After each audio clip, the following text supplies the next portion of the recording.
Ready? Everyone are ready to start? You should read this article that came out in Hackensack. Guys, this past Sunday. $20 million. Oh, come on. That's what I was trying to do. Okay, it's 6:31. Formal written advance notice is required by NJSA 1041, has been provided to this meeting at least 48 hours in advance of today, giving the time, date, and location to the extent known at the time of the agenda of this meeting. Such notice stated that formal action may or may not be taken. The meeting will be video recorded and will be broadcasted for later viewing for the public. This notice was posted on the bulletin board outside the office of the municipal clerk, reserved for this and other similar announcements. Provided to the Suburban Trends, the newspaper designated by the Borough Council to receive such notices and filed with the Borough Clerk. And we stand for a pledge of allegiance. Pledge allegiance To the flag of the United States of America and to the republic for which it stands, one nation, under God, indivisible, with liberty and justice for all. Have a roll call, please, clerk. Mr. Quigley's absent. Ms. Novak? Present. Mr. Ross? Present. Mr. Seopa? Present. Mr. Kimberlin? Here. Councilman Deline? Here. Mr. Silverstein? Here. Fine, I'm sorry. Mayor Sanders? Here. Okay, we have two minutes to approve. First, April 20th, 2023, our executive session. We have a motion to approve those minutes. Motion. We have a motion. Have a second? I'll second the motion. Second. Any discussion? Have a roll call, please. Okay. Mrs. Novak? Yes. Mr. Ross? Yes. Mr. Seopa present? Present. Mr. Kimberlin? Present. Councilman Deline? Yes. And Mr. Silverstein? Yes. And also, to approve the regular meeting, May 18th, 2023. We have a motion. No motion? I'll make a motion for that. Okay. We have a I'll second it. Moved and seconded. Any discussion? Have a- Yeah. Have a roll call, please. Yes. Mrs. Novak? Yes. Mr. Ross? Yes. Mr. Seopa? Present. Mr. Kimberlin? Present. Yep. Councilman Deline? Yes. And Mr. Silverstein? Yes. Okay, we'll leave the correspondence and the executive director's report for later in the meeting. I'd like to move to the conceptual presentation of Pompton Plaza Associates, 198, 222 Wanacue Avenue, Block 3000, lots 6, 7, 8, 9, and 10. Let me explain to those of you at the meeting or here. A conceptual presentation is exactly what it sounds like. There's no application, there's no formal application for this project. This project will not be approved tonight. There's no vote that's going to be taken on this project. This is simply an applicant presenting to us something that they may want to build and want to get our input if we decide to give it to them. And that's really all it is. So I just want to be clear with everyone that there's nothing tonight that's going to be voted on as it deals with this project. Okay? So we're all on the same page? Gentlemen. Good evening. My name is Bob Beneke, and we're happy to be here. We're going to take it nice and slow, but we understand we have a limited time. And as a matter of fact, a couple of us have council meetings to go to, so we are respectful of your time, and hopefully it'll be a productive meeting. We look forward to speaking to more of Pompton Lakes representatives as we go through time. So we have with us tonight Pompton Plaza Associates, the owner, who is the sponsor of the project, Baskin Trapian, and the co-owner, who's also, I think, the boss, Associates Trapian. They're both here tonight with us, and they're sponsoring the project. In addition, we have a managing member of our team, a very important member, Mr. Richard Osika. He's a general contractor and a builder, and he does international building, and he's been guiding this process for about a year. And of course, myself, I'm part of the membership of the plaza, Pumpkin Plaza Associates Redevelopment Team, and most of you know who I am, I'm not gonna bore you with that stuff. The attorney, Steve Beltry. Steve may come in and out. Again, we're trying to patch each other's schedules together for tonight as well. So he is our attorney. We have a engineer and traffic team that's second to none. Mr. Charles Olivo, as we call him, who's an engineer and planner, and he is right now in France. His associate and partner is Jeff Martell, who is here tonight, who worked on the survey, and who worked on the site plan, and who worked on the various componentry of the project, and that's Mr. Jeff Martell, and he's behind me, somewhere. Our architects are Marcelo Higgins and Stevie.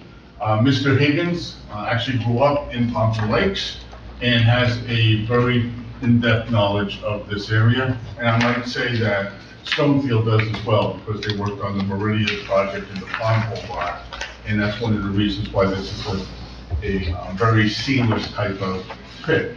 In addition, we also have Lindsay Knight here, the planner on the project, and will be guiding us forward. And Lindsay's a PP and a AICP, and we all have the various alphabet soup credentials behind us. Very quickly, the property is located on 1.7 acres. Let's place it up on the board. It's 198 to 222 Wanacue Avenue. Again, it includes approximately 1.75 acres. This is the lot line as drawn from the survey. It's lot 10, 9, 8, 7, and 6, currently paying approximately $75,000 to $80,000 in property taxes.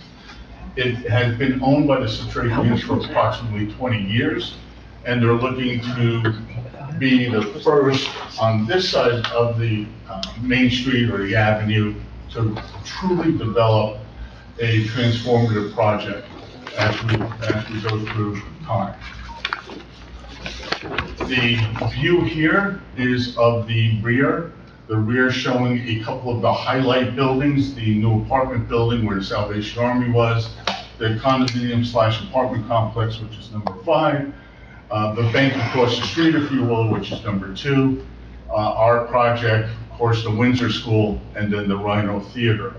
The trucks and the bulldozers to the right of that begins the Meridia project as well. Some project history, just a little bit of background about this project, and only this project, not going through all the histrionics of Pompton Plaza and what Mr. Citrapian has done. On or about July 20th of 2020, Mr. Citrapian presented a concept plan to the board, to the redevelopment agency here. It was very conceptual. The board was kind enough to pass a resolution that kind of project might be of interest to the borough. Again, not binding on part of the Pompton Lakes Redevelopment Agency, but it sort of started the process and the wheels turning, and Mr. Citrapian has turned his wheels over the last 2 or 3 years and has engaged all the professionals. We've done the survey, we've done the title work, we've done all the work with the MUA, we've done all the work with the county, we've done all the work with the DEP, and we have formatted the site and understood the site as best as we can. On April 20th, 2023, the Pompton Lakes Redevelopment Agency conditionally designated Pompton Plaza Associates as the redeveloper. And as the minutes indicate in that meeting, there was a subcommittee that saw some of these project concepts early on, and it was just a conceptual layout that, hey, this is what we're looking to do as we go again through time. The project that was presented back 3 years ago, almost 3 years ago to the month, looked something like this. It was very blocky. This is actually one of the drawings from the architect. It's very blocky. It was up front. I would generically say it's in your face. And we tried to improve upon this look and this feel, as opposed to having a dense, blocky feel to the development and redevelopment. We wanted to take a more holistic approach, have more of a plaza, more of a hub type of feel, more gravitational pull, and meet the requirements of the town that Mr. Citrapian and others, including myself, have known over the last couple of decades. One, we have to park sufficiently on site. Number 2 is that height is going to be a concern. And number three, let's make something different to get through those height issues and through some of those other issues that Pompton Lakes is concerned about. We then came up with, using the talents of Marchetto, Higgins, and Stevie, who Stevie was the architect, a design that looks like this. It's a taller building, but set into the back. The front building, approximately 55 feet tall. It has a plaza effect. It has in the middle, at this point, right now, at this point, you can't see my cursor, but it sort of blends in. But in any event, in the middle of the building, with that little U-shaped alleyway is there, and that moves through a nice plaza effect. Our goal would be that as the town develops and redevelops, that this becomes a sense of place with adjoining property owners across the street as well. This was the bulk of the massing model, if you will, and the bulk of the prior, and I have to state the prior design. Again, very much in your face, no plaza concept. It was still 8 or 9 stories, but it was blocky. And, you know, Mr. Satrakian didn't like that. No one on the team really liked that. As we got into it, we wanted to have this feel. And this feel, and this is the creation of that hub. And this is to the right is the back building, to the left is the front building, and you're looking towards, if you will, the Windsor School. Or you can actually look at it in the reverse, because this is what we're trying to get at, an effect where you have a pedestrian walkway, outdoor dining, you have connective tissue to the downtown, you have connective tissue to the parking structure underneath, etc. And we think that this, combined with the front and combined with the retail uses, there's 16,000 square feet of retail here, by the way, that will all meld together and it will provide a sense of place. Looking from the top view down, again, I don't mean to go too fast, but just to give you a sense of orientation, we have building 1, which is towards the front, and we have the plaza, which is towards the rear, in between the back building, if you will, and the building towards the front, building 2 and building 1. And then along the side, to the left of what I'm looking at, between building 1 and the Windsor School, that is a driveway. Currently, it's a 15-foot driveway, totally on Mr. Satrakian's property.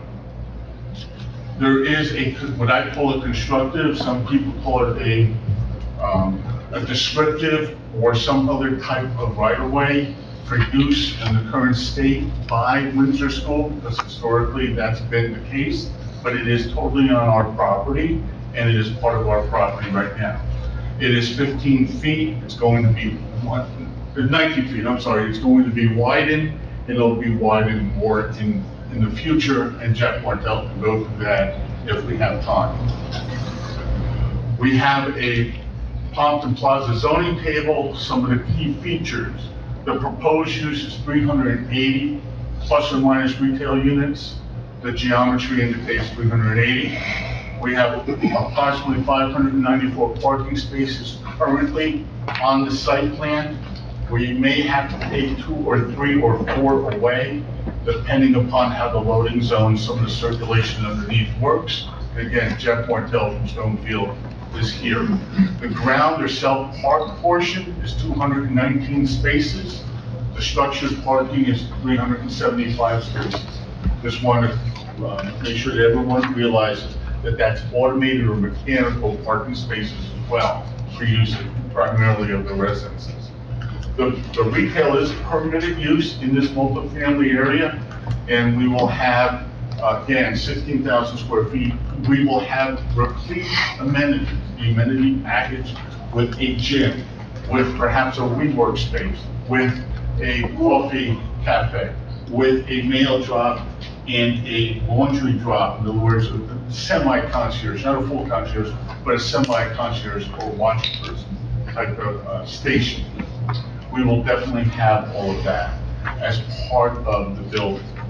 We will have 350 market units taking off from the Meridia, and I have the language in here, taking off from the Meridia site plan, We'll have 30 units affordable. It will be UHAC compliant with a minimum of 6 3-bedroom units.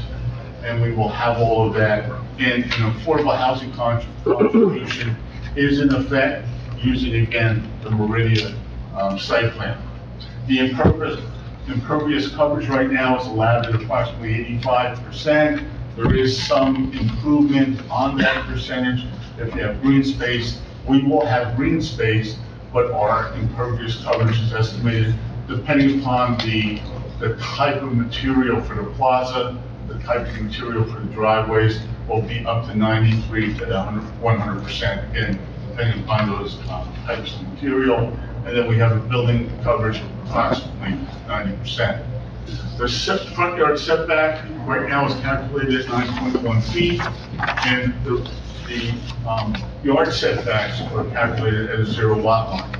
The rear yard setback is calculated right now on the site plan at 15 feet.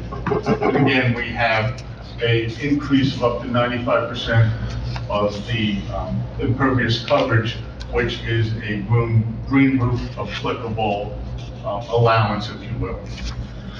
So that's basically what we have. The building's height, just to be clear, the building's height right now is estimated to be 155 feet in the back, and we have an allowance of 175 feet in the ordinance. It is 13 stories, and it will rise from the front of Wanacue Avenue. However, there will be a sidewalk, there will be a short or squat front building with retail and some residential above it. Then there will be this large plaza, and then the building set back. We have a unique property in downtown. We have over 300 feet of depth and over 200 feet of width for a sidewalk or frontage. Just moving on really quick. We have the statement on affordable housing is lifted directly from your redevelopment plan from Meridia. Again, I don't have to rehash it. This is where we received our numbers from. We have also calculated the number of school-age children. It's 30 to 31, and we use the combination that we always use, which is the Center for Urban Policy Research, the 2006-2008 report, the Rutgers Real Estate Institute update 2018, and then we match that against your census data. Our data is a little bit higher than you will typically see. You do have enough capacity. We track your capacity and your school-age children population over the last 10 years through the state databases. And we're able to do that. The only school, by the way, that you have an interesting problem with, if you will, is the middle school with respect to classroom size versus capacity and number of students versus capacity. You've had pretty much a steady state, a steady stream of school-age children over the past 10 years or so. It's somewhere around 1,700 students. Right now it might be 1,725, previously it was 1,675. The high school, though, has plenty of capacity, at least according to the state, and of course the elementary schools do as well. The middle school is an interesting anomaly. In terms of taxes, this will be the highest paying taxpayer in the borough. We estimate that the minimum tax, whether it's through a pilot or regular tax, will be $1.25 million a year. That's at 10% of annual gross revenues. The current largest taxpayer pays approximately $1.135 million in taxes. They would now become the second highest taxpayer in the town with this bill. The impact on the schools, again, will be negligible. We will provide, of course, firefighting capacity through sprinklers, through equipment, and through support of the local volunteer fire company. It's key to us. It's key to every developer. The borough of Plumpton Lakes right now has the 89th highest tax rate in the state of New Jersey. You hit 15%. In other words, you're in the top 15% of 565 municipalities when it's just transitioning right now. So, you know, it's not, if you take some of the cities, and not Jersey City or Hoboken, because their tax rate is almost half what ours are in Plumpton Lakes. If you take some of the urban areas that are distressed, the Garfields, the Passaics here in Passaic County, and some of those South Jersey towns that have limited tax bases, That's who basically is ahead of you, if you will, in the higher tax rates. And of course, there's Winslow, which is a whole other story. They're number one. They have about a 10% tax. You have about a 3% tax. So if you take the value of your property at home, you're basically paying 3% of your property value in a tax. That's the equivalent, by the way, just in rough math, would be about a 24-year mortgage. So if you have currently 24 years on your mortgage, your tax is basically another 24-year mortgage, interest only, but even so. So our goal would be to help you reduce your tax burden by adding this $1.25 million minimum to your tax base and to your revenue stream. We understand that, 380 residences will produce approximately 670 people. However, those will be self-contained on-site in terms of parking. In addition, those households, those 380 households, 350 market households, will have incomes of over $100,000 to afford the rent. They will be servicing and paying for local goods and services. They'll be going down to the Starbucks, they'll be going up to the local coffee shop.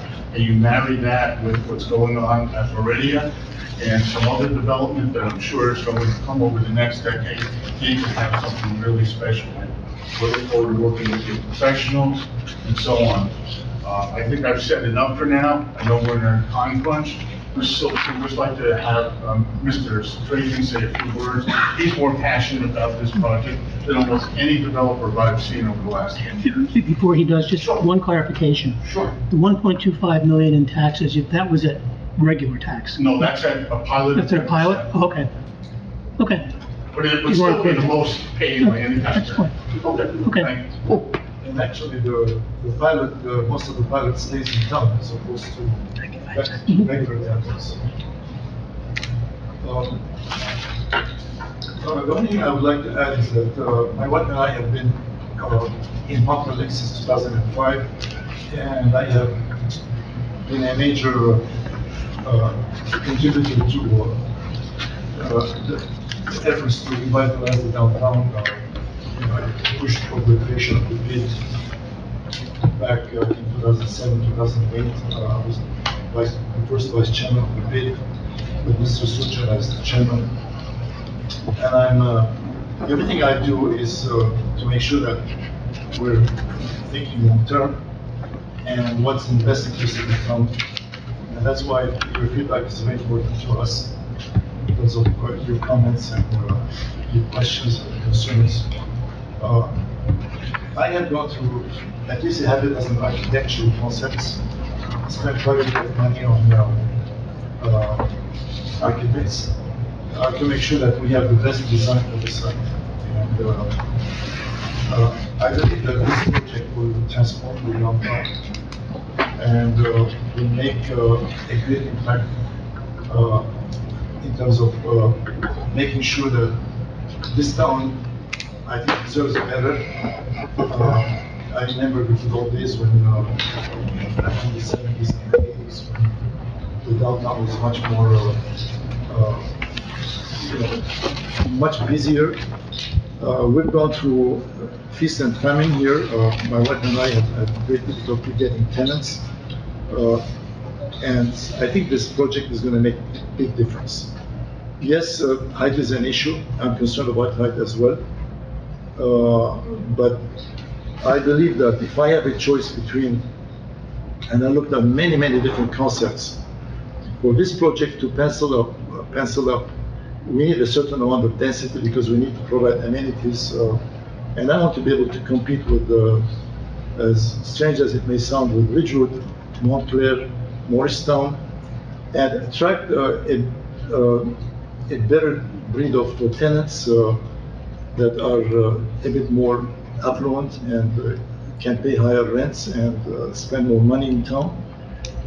I believe that going more vertical as opposed to spreading horizontally is the better approach. I have looked at concepts where the design is less tall, but it's more spread out. This looks much better, and honestly, people will stop worrying about the height. I was in Montreal last year, and my mother's old neighborhood, my mother used to live in Montreal, and I noticed that the trend is more height, not less height. Now they're putting up 30, 40-story high residential buildings where they used to only have 4-story high buildings. And I'm not suggesting that we change the downtown totally, but this building will stand alone as a landmark, as a hub, and we'll put Hampton Lakes on everybody's radar. And so I'm very excited about the project. It's not an easy project, especially now that interest rates are rising and people are concerned about developing. But I have strong backing, and if I get your support and encouragement, we'll proceed with the project. Otherwise, probably we're just going to forget about it. It's just because it's a low-level 4-story, 5-story building project on this site doesn't really make much sense. So with that, can we provide a concept layout that we have for your hard copy? Mr. Martell has it, and we'll present it to you. Yeah, sure. Do you have it on the screen also? No, we don't have It's on the it. screen, but you have it in your package. It's called a concept plan. Yeah, let me share how we want to do this. It makes it to the public. Yeah, it makes it to the public, because you all have it in your package. Yeah. Great, so good evening, Jeff Martell from Stonefield Engineering. We're surveyors, engineers, planners, landscape architects, etc. So we've been involved mostly on the civil side and the traffic side of this project. Concept plan that the public can see behind me on the board is the same as what's in your package, 11 by 17. I think we also provided a full size. We've come a long way, I think, in the few years that this has been going on, but most notably probably in the last few months. We have met with the county, we have met with the MUA, we have been discussing with DEP, kind of vetting the other agencies to ensure what we're presenting before the council is something that we think we can get done with the other agencies. And I think the most notable part of this project, outside of obviously the buildings itself, is its relationship with the other properties along Wanacue relative to access and the parking that's behind all of these properties. We have an alleyway, I'll call it. It's kind of an entrance driveway on the south end of the property. And that feeds not only our property, but the Windsor School and everything to the north. And then, I'm sure some of you are familiar, most of you are familiar, all the way on the north side by the railroad track, there's essentially an exit. It's kind of a one-way into the back of all these buildings and a one-way out. What we've done in consultation with the county and what we think is good planning not only for this project, but for all of those businesses there on that side of Wanacue, is to expand that 19-foot alleyway to more of a formalized roadway, so a 24-foot wide roadway, curb, sidewalk, expand that area. Obviously, the Windsor School is a fixed point, which we wouldn't be touching. Create a little bit of separation between the driveway and the Windsor School, create the 24-foot driveway, and work inward to our site. So we've essentially pinched our site, assuming that we'd grant somewhere around a 32-foot wide easement at the end of the day. And the key there is, A, we could facilitate both ingress and egress, not only for this project, but for the other projects. We could bring it up to county standards in terms of sight lines, and things of that nature by creating an offset off the Windsor School building, and generally just provide a better access management plan. Now that may ultimately go into the ability to bring fire hydrants and a water main system down behind the buildings and some other infrastructure upgrades, which we can certainly get into hopefully as this project progresses. But I think that's a key improvement that you'll see on the site plan, and that's the left side of the sheet. I think the plaza speaks for itself, but just to speak about a little bit how I think this is kind of laid out, both from a visual and functional standpoint. That front building is a smaller building. Will have the appearance of about a 4-story building. So generally, a little bit taller than the average building along Wanacue, but not anything where the height, I think, will become a visual presence. That will basically be laid out with an oversized retail floor, so it's only a 3-story building. It'll have the presentation of 4 stories, because the first story of retail will have a higher ceiling. And what we are able to do there is provide a breezeway through the center of that building. It'll have a retail or restaurant space on the left and right, the 2 flanks, and then a large breezeway through the middle, as well as pedestrian access on the north and south to the right and left. And that will create, I think, a nice synergy and interconnection and an inviting, hopefully one, to bring folks into the plaza, which actually sits between the two buildings. And that's probably the most unique part about this project, at least from a layout perspective. The plaza, which you can't see that well in this graphic, but if you can picture it behind the first building, but in front of the second building, there's a pretty large area where it would become almost like a downtown itself. You'll have retail on both sides, restaurants, cafes, etc. Obviously, you'll have, the built-in customer base from this project, but as well as hopefully inviting folks to walk off of Wanacue. You don't, oh, you do have, okay. Yeah, sorry, I got my, Bob here is keeping pace with me, so I appreciate it. So this is that center plaza. So there's a breezeway, there's also access on both sides of the building. So you're looking at what's in between the two buildings. To the left is the building along Wanacue. So that's what's going to look like a 4-story building, maybe 3/4 stories. And then you'll have building 2 to the right, which the entire building is not that full height. It's almost laid out as 2 towers. If you're looking at the site plan, that's like a right and left tower. And in the center, there's a series of kind of open areas with a number of amenities on the roof and what have you. Obviously, flooding is a concern in the back. We're going to essentially design this where the bottom floor could flood, so it'll be allowed to have flood water come in and out. The elevation of the flood actually is about 4 or 5 feet in that back area. So we're going to design to allow the flood water to come in and out, create an adequate amount of storage, either as much or potentially more at the end of the day than what exists today. One thing that DEP wants to ensure is that in the case of a flood that you can safely get in and out of this property. Now obviously there'll be pedestrian ability because you can walk out on Wanacue, which is probably 10 feet out of the flood.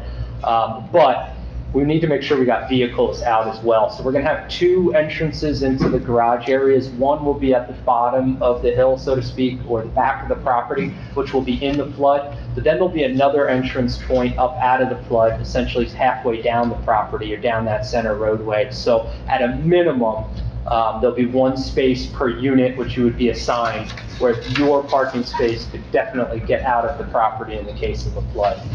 We've also spoken to the county, as I've said, they are very much advocating for the roadway that I've spoken about. Obviously, we thought it was a good idea as well, but they really want to see that between 24 and 30 feet, adequate radii, sidewalk, ADA improvements, etc., which we think is a win-win for all parties as well as the other businesses in the area.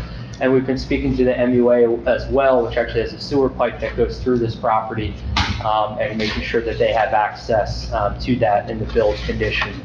So we've come a long way, I think, on the civil side between the flood, the county, the access, the layout. We've tried to keep intact a very, I think, strong vision from the architect. Of course, we had to poke a few holes in some of the earlier renderings, but we've kept the plaza, we've kept the pedestrian improvements. I think we've refined some of the things relative to the flood and to the access.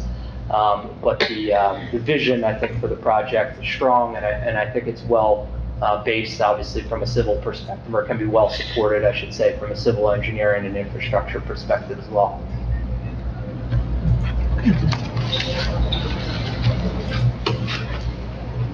Mr. Minneke? You want to say something?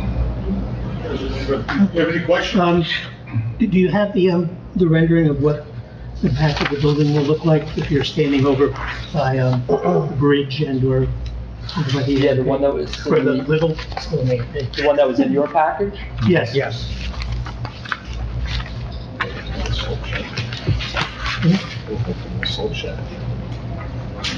Yeah. Probably from the salt shed. So you're looking for a view from this side or I think from it's in the I think model. the last The next slide. one, this one.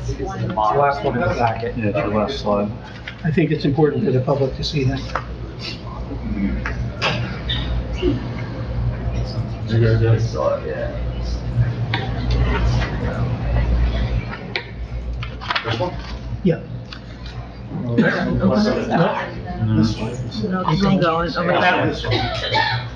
Yeah. And so that's the view from the salt shed, I think. Correct, it is. from the salt shed? Yeah, there's a DPW. The DPW, back in the DPW, back in there. You're at the DPW site. The old garage. Right, Yeah. that's looking like from a different angle, that's not looking from the river. It's cross the river. Across the river. Yeah, where the solar building is the back. You know, you can see the solar building just on the other side of the river. That's right here. there. Right. That's right here. That's all. Just so the public has a general idea. Just so you know, from the nearest property boundary across the river to the edge of the Ponton Plaza property, it's just over 500 feet, 540 feet. Depends how the sight line is that you want to calculate, but it's approximately 500 feet. And could you, Want me to show you the other views, Wayne? no, you can just put up the main front, the front of the building on the angle. This one? No, keep going forward. No, it's one that's already been up. Find another view. Okay. Not this one? This one. No, No, okay, hold on a second. this one. Sure. Sure. Sure. Okay, right. Right there. Yes. Okay, you're done? Yeah. Okay. We'll have some discussion amongst us. I'd just like to start. One of the things I think this does, and for those of you that remember, probably back, I don't know, probably now more than 20 years ago, we sat as a community and did a conceptual as to what we would like to see, how we'd like to see the community develop. And while I don't think at that time we were talking about buildings at this tall, this design captures a whole lot of that. As you may or may not have remembered, we did want to have roadways and alleyways going back towards the river. The original design did have a river walk in it, but that's kind of really conceptual. We wanted wider sidewalks, which I believe this does give us. The other thing that I kind of saw in this was that the treatment on Wanacue Avenue, which I think you want to do, to bring the other side of the street kind of into this project, kind of is another thing we were looking at doing. And the other thing here that's really important, I think that's really a great design feature, is the plaza. You have some idea of how big that plaza is? I mean, This length is a minimum of 40 feet mhm. from building to building. And how long is it? So the length of the property should be over 200 feet. Over 235. Okay, so it's about 8,000 square feet. Correct. Okay, so it's about And 8. Okay. Ideally, my dream come true would be if there are future developments on either side of our property, that plaza gets continued, so we create a parallel pedestrian street, which is parallel to Wanacue Avenue. Which is something we were looking at. That would be the ideal. Okay. Okay, who wants to start? Dean? It seems like you did a lot of research into this, and I know you were talking about 13 stories, and you had mentioned it's not worth it for 4 or 5. Did you guys figure out basically if you started to chop back a floor or 2 or 3 where you really want to, like, where would it hurt the most if it wasn't worth it for you? We started at 18 stories, and we worked down to fit the front plaza. We went down to 13 or 12 stories. There's a couple of break-even points here. First is that you have 2 levels of structured parking, plus the mechanical / automated parking and the various systems that Jeff mentioned, going to cost at least $10 million. That has to be recovered. Then we have the amenity space, and this is replete with amenity space. A WeWork facility, coffee, perhaps even an indoor theater, if that's a demand at the time. And we have the plaza. That all costs a lot of money as well. So we have to have that break-even point. And as you get over 5 stories and the building codes change, it becomes 20 or 30% more expensive per square foot. So you need the amenity space to capture the rents. So you have this equilibrium. We think that this is about the right size to recapture. And keep in mind that the architect, I think Jeff alluded to this may not be glass at the end or all glass. This is like 90% glass. It might be 70% glass because it's just a very expensive product. except for those types of things, what you see is basically what you're going to get. You're going to get a Class A+++ building, AAA building. You're going to have complete amenities, plaza. You're going to have 590 plus or minus parking spaces, including self-parking, easy in and out, including ground level parking. You're going to have a widened drive. This drive will be widened, and we're working with the county on it already. So our thinking is that if we were to reduce the size, some of that other creative programming would have to be lost. And then, you know, we can have that back and forth. We understand that from a pure planning perspective and land use perspective, you want to keep a building that looks something like this and then have it go back. Unfortunately, that can't be built. It's just cost prohibitive, A, and B, we won't attract the rents and the number of units. However, these 380 units with 30 affordables will make the contribution, we'll do the parking, we'll have 590 parking spaces here, of which many, 200 plus, will be easy parking, just easy parking. And 300 will be an automated mechanical, and there may be some other types of staff parking, but it's all going to be on site. And then you're going to have a feature in between this building to make it look less bulky. You're going to have a feature here in the front to make it look more standoutish. And you may even have some rooftop space up here to take into account the views. All that put together, this is a $120 million project or more.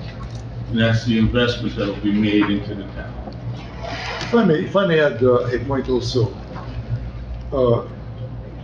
Once you go above 4 or 5 stories, you can no longer do wood and stick construction. And 90% of developers in the suburbs go for wood and stick because that's what they're used to, and that's the easy way. Above that, you have to go to light gauge steel, and if you go too much higher, then you have to go to concrete and stuff like that. So there is like a no-fly zone between 5 stories above retail, and I would say at least 11, 12 stories above retail, which is economically not doable, because once you cross that line and you're going to spend 30% more on framing and 40% more on framing and construction, you have to have more apartments to make that work. That's why when Bob said that start with 18, I literally have gone one floor at a time, just down, and every time you're losing yield on cost, and yield on cost may not matter to you, but it matters to the investors. And so we need that. And also, ignoring that for a moment, when I talk to people, and I've done a lot of surveys and have had many discussions, in order to get retail, the right retail in town, you need also residents downtown. And so I think this is a small sacrifice. I know it's an issue, height is an issue, nobody likes height. But I'm not an architect, but I've looked at so many designs, and this looks a lot nicer than the ones that have no plaza and go more horizontal and, you know, just bulky, very bulky looking. I hope I'm answering your question. No, you are. I mean, I understand that there's a cost to it, but, you know, just trying to figure it And out. there's also a benefit. If you figured out what it would be per floor, so to speak. Yeah, it looks more like a curve that goes up and then goes back up again as you get higher. And just so you know, Mr. Strakian is a mechanical engineer by training and worked in various financial capacities as well. So, you know, we put this team together, as a matter of fact, to your point as well, is that Mr. Osika is a renowned builder, and he has worked internationally, including in Frankfurt, Germany, throughout the U.S., Texas, North Carolina, etc. And he helps us do the cost estimation and do the break even between wood, stick, steel, concrete, and all that other good stuff. And of course, Stonefield has a lot of, and so does Marchetto, has a lot of experience dealing with Jersey City and urban areas as well as more suburban areas, even more suburban than Pompton Lakes. Okay. Just like to get more comments from the board. Yeah. Jim? Well, first thing is, I was here when you gave the first presentation on the other concept, so way, way better from my standpoint. I like the plaza. I think most people will. I think the things that do stand out is the height. You know, obviously, we're not looking for this to be like Hoboken here. But from my standing, bringing in more people is what we need in this town, believe it or not, to bring in the other businesses. So I can see that being of value. My biggest thing is obviously the height. Having that many parking spots, and I know the automated system that I saw the last time we met, which was quite interesting. I never knew there was something like that before. Obviously in this town, the two big things that always come up is parking and traffic. So, and I think in the pamphlet you did some sort of traffic study too as well. So that's going to be my always concern is going to be the height and probably just the traffic on how that's going to really work. But I think the plaza is just a phenomenal idea. Okay. Yeah, it's bold, which I'll give you a lot of credit for. It's not boring. You're not playing it safe by any stretch of the imagination.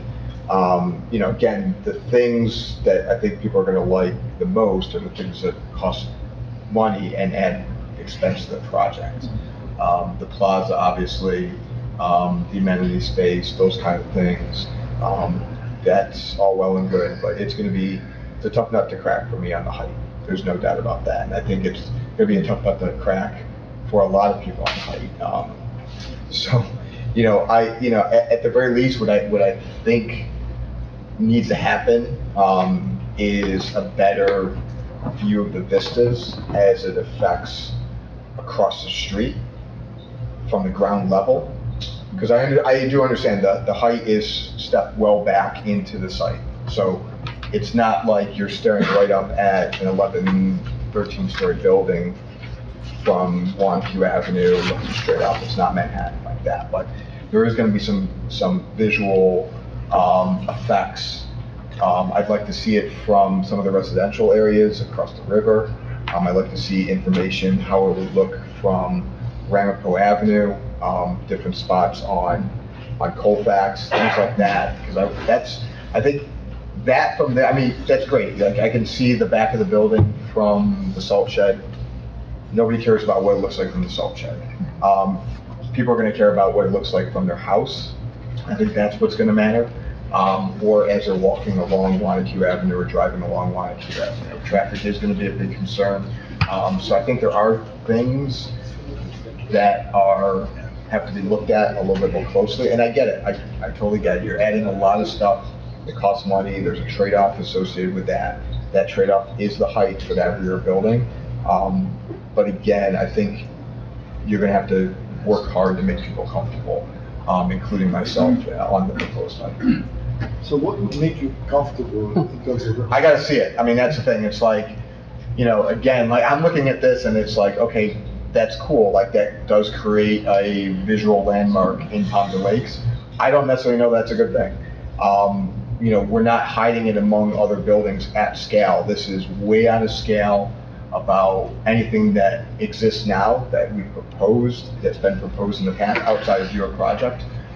So the fact that it is bold and it's going to look like that and it's going to stand out the way that it does in a suburban town like Pompton Lakes, you can't even go to Ridgewood and find buildings that height. You can't go to Montclair and find buildings that height. Montclair's coming, by the way. Maybe Montclair's coming. I mean, again, Montclair's a whole different beast than we are. Right. Morristown's a whole different beast we are. Montreal is a whole different beast than we are. So it's got to be context sensitive to our community, and I get it. I mean, you've been around for a while, you've been part of this process, but we also have to think about what it's going to look like moving forward too, and what the legacy of redevelopment is going to be on Pompton Lakes. And I'm not sure an 11-story building from Wanacue Avenue grade is the right legacy at this point. I'm just not convinced yet. You have one, I believe you have one rendering. looking directly across Wanacue Avenue. Somewhere there. I don't know if I saw that one in the packet. Okay, well, it's kind of at a weird angle because it looks like the top of the building's not up, but maybe it was supposed to be. No, I think, Patty, you have a? Well, I mean, I understand the height. I guess I'll parrot what everyone else's concern is the height, but I'd like to see the renderings from the different neighborhoods. I think that would be helpful. I do like the fact, it looks like you have a setback on the first set of buildings, that you're, what is your sidewalk width there? It's 8 feet, 9.1, including the curb. 8 feet, and what is it currently for,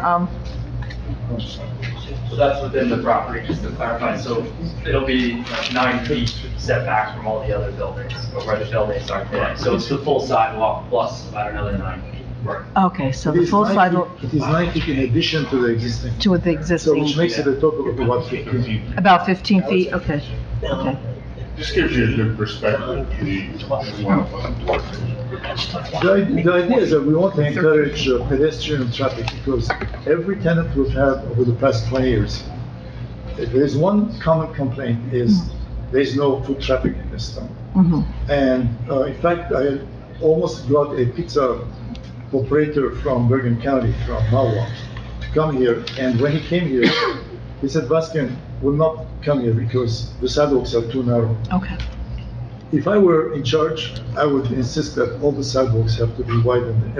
Every project should have more setbacks. And that's what we're trying to do here. Again, just to make one more comment about the height. People are, hate to use the word, extremely concerned about height, but once it's there, people get used to it. I mean, we had this in Morristown, and when you say that, Eric, when you say that I don't think it belongs here and Montreal is different, the neighborhood I'm talking about in Montreal is way to the north, so really like suburban, all the way to the other side. It's like 30 miles from the downtown, and people don't pay attention to those things. What matters is the economic revival of the town, and I think this will make an impact. And everyone will talk about Pompton Lakes, and the image of the town will change. And I'm not suggesting that we turn this into a White Plains. I don't want that. It's not going to happen. That's why the way we are envisioning this is that we can allow height as long as it's much further back from the street. We don't want tall buildings at the street level. Ken, you have a comment? Oh, Ken, do you have a comment? Sorry, my voice is on. That's fine. Just so everybody understands, from the street level, how many stories is the building going to be at its highest point? 13 over retail. 13 So above. retail plus 13. Retail plus 13, yes. Okay. And from the back, it's going to be another it's another 2 stories down for parking? About two. And also, by the way, if we did not have a requirement for 1.5 parking spots per apartment, if we were like down to 1.2, and we could drop 1 or 2 levels of parking, we could lose a couple of floors. But we do want to provide extra parking because we think that it's going to be beneficial for the town to have extra parking. Yeah. Now, the parking on the 2 lower levels, is that going to be self-parking for public, or is that going to be just for residents? No, the lowest level all the way down is for the public. Okay. 1 level above is, some of it is conventional parking for the public. And that's where we start with the automated parking, and then there are 3 or 4 more levels of automated parking above that. Which would be all residential at that Yes. point? Real quick, I just wanted to ask you a quick question. What's the proposed height of the building in the rear? The height, Approximately 190 to 195 feet. 195 feet, okay. From the rear. And I never talked about the vista towards the building.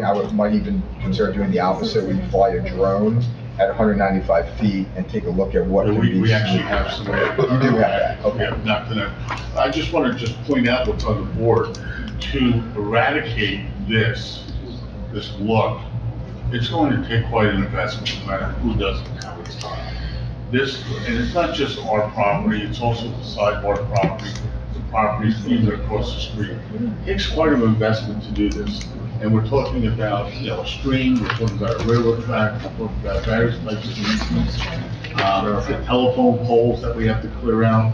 There's a sanitary sewer, that easement that actually runs generally in this direction, diagonally along the back of the parking. We figured all that out already, so that's all there. And that is an undertaking of about $25 to $30 million on top of the value of the land. That's quite an undertaking back there. Okay, anyone else from the board have any comments? Yeah. Mike? All right, couple questions. First of all, I agree with Eric. It's a bold project. I'm not saying that's a bad thing. It is a very bold project, but for what we're expecting at Pompton Lakes at this moment, it's shocking to anyone who's going to take a look at it. I'm not saying that's a bad thing. I think that you put a lot of time and energy into this plan. It's a very good plan. I think the front buildings is really an attractive part of this plan. The height is in the back. I understand that. But the question is, does the town accept the height? That's what I have to work with. Okay, so that's really what the question is going to be. And I think you're hearing from a lot of the board that the height is concerned. A couple of the other issues I have are, you mentioned the railroad side. You don't own that property on the railroad side, right? Over here? Yeah. No, we don't. So you're not using that as an entrance and exit for anything? Well, the exit here is always going to remain. Yeah, currently, the only way out from that whole area is the exit on the. But is that privately owned or is that owned by? That's privately owned, but what we're designing, we will no longer need use of that. We're gonna provide a two-way and there's really. On no- your side, I Correct. understand. yeah. But we'll be able to go around your You'll be able to building. go around, so we're not gonna preclude somebody from the Windsor School going around and going to that exit, but there'll be no need. So in other words, if that were to go away at some future development, this project would not be negatively or positively Well, I'm going impacted. with what Ken said. There's gonna have to be traffic behind your building, Correct. correct? Yes. To move flow from back Right. forth on that. So that, that would have to be worked into the redevelopment agreement plan, that there's always gonna be a movement. Well, I mean, that's been a whole problem with that back parking lot from the day one, Right. okay? And theoretically, the property owners could put fences up and that's my they'd be concern. stuck, And that's my Yeah. concern. Well, right? I mean, we wouldn't do that. I'm just saying, You, the the traversing of that property, people are just doing I it. mean, Bob and I've been thinking about this a lot. I mean, I think there's a plan that could be effectuated back there, but obviously it would be beyond just this project. But theory, you would think there should be hydrants and, more formalized access and things of that nature. But what we're trying to do is provide the access that works for this project, hopefully is a benefit for the other people, and doesn't necessarily make us reliant on the future of that area. So if there's other things that occur, they can occur laterally to this project without us having a, positive or negative impact. All right, and you didn't really mention much about, is there any green space within the project? Just the plaza area, there's some planting. So it's You mentioned the misleading. green So room. we said 100% impervious because all of our green space is on top of a structural element. So we actually have 4 different green roofs. We have green spaces within the plaza and around the building. Are they used by I'll say public or members who live there, or is it just for site only? Well, the plaza is public, and then we're looking at, potentially that front retail building, maybe having some sort of rooftop dining, what have you, open to the public. The amenity space in the back building will be for the residents.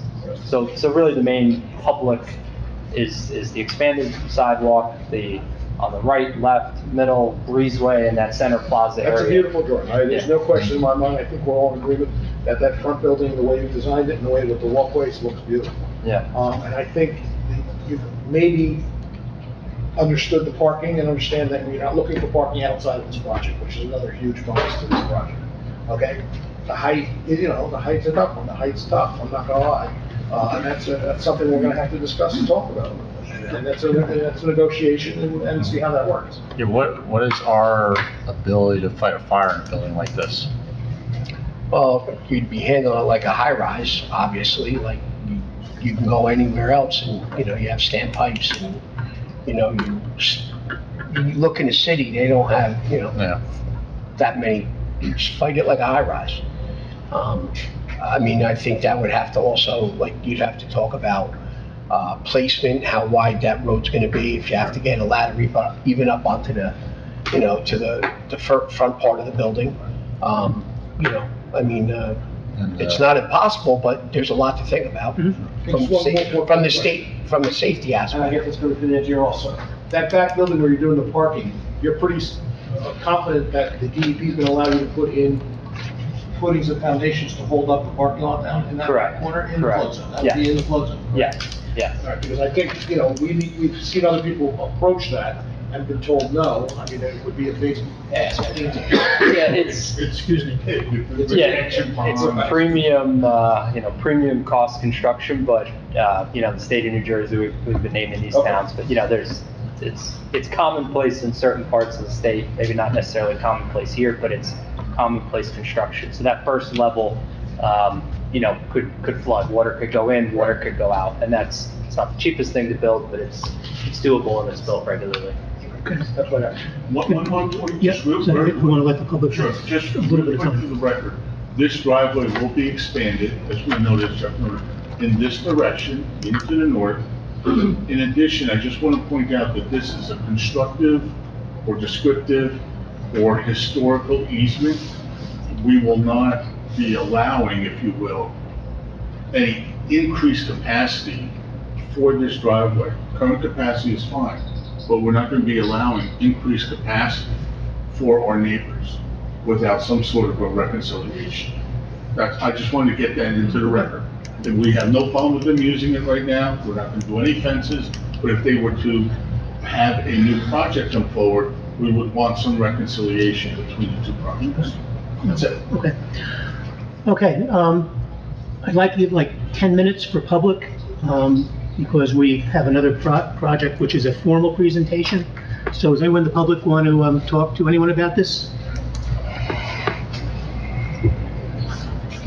Okay, remember, this is not a formal we're not taking a vote or anything like that. Okay. Name and, Lisa Kilberg, 158 Mountainside Drive. The building looks beautiful. I mean, the whole concept is just amazing. It's very high. And what concerns me is that the town just spent like $1 million on a fire truck that can only reach half the height of the back of that building. I mean, that's just concerning to me. That and the green space, are you gonna allow animals in the building? And where, I was just hoping that maybe there was an area that they'd be able to walk them. Where are they gonna bring their dogs?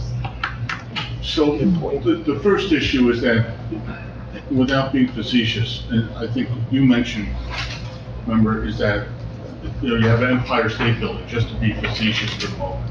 And you don't have a fire ladder that can reach 1,100 feet or whatever it is. But we will have standpipes, we will work with you on new equipment packages, we'll work with you on a Fire Safety Act.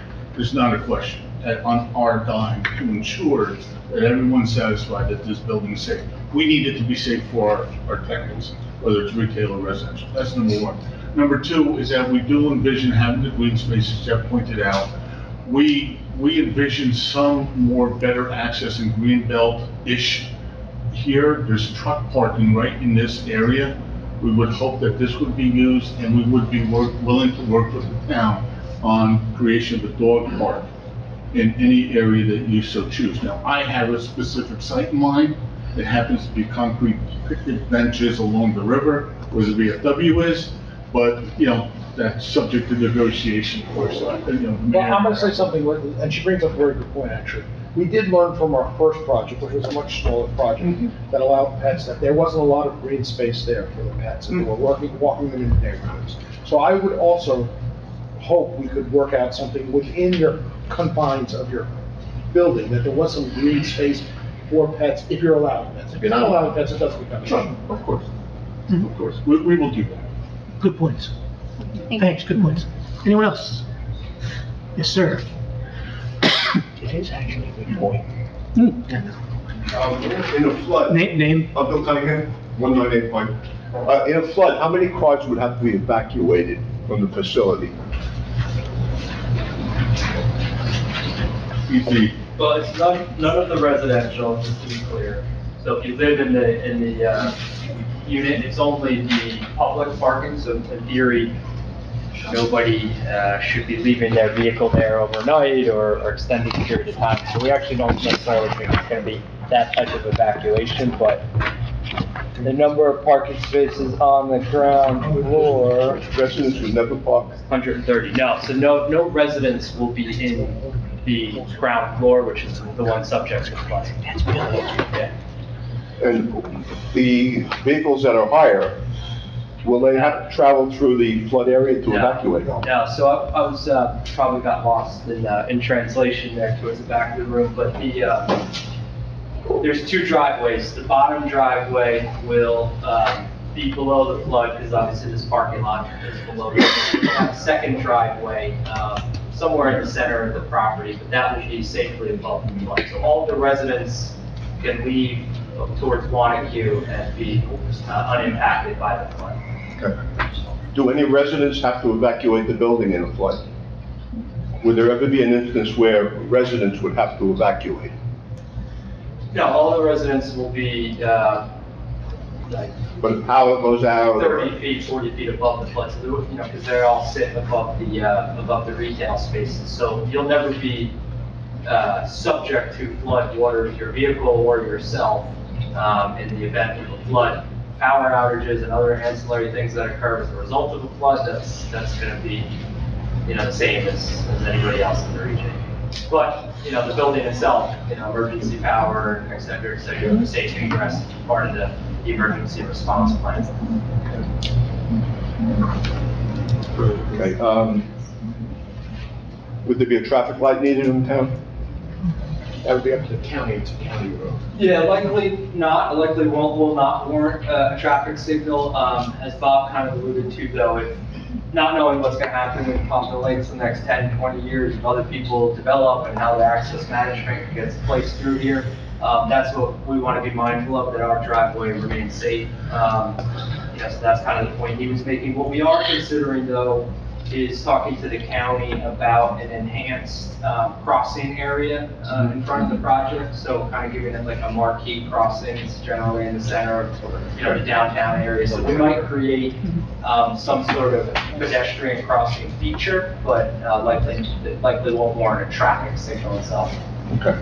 The only other comment I have is that with the size of the building, we'd be sending volunteer firemen into the building who are part-time volunteers, and I don't think they'd really be able to fight an industrial type fire in a building that size. Other than that, it's a great concept. I mean, it's really nice, but I'm concerned about the firemen. I'm concerned about them in the 4-story buildings right now, and I always have been, and I think it's a consideration.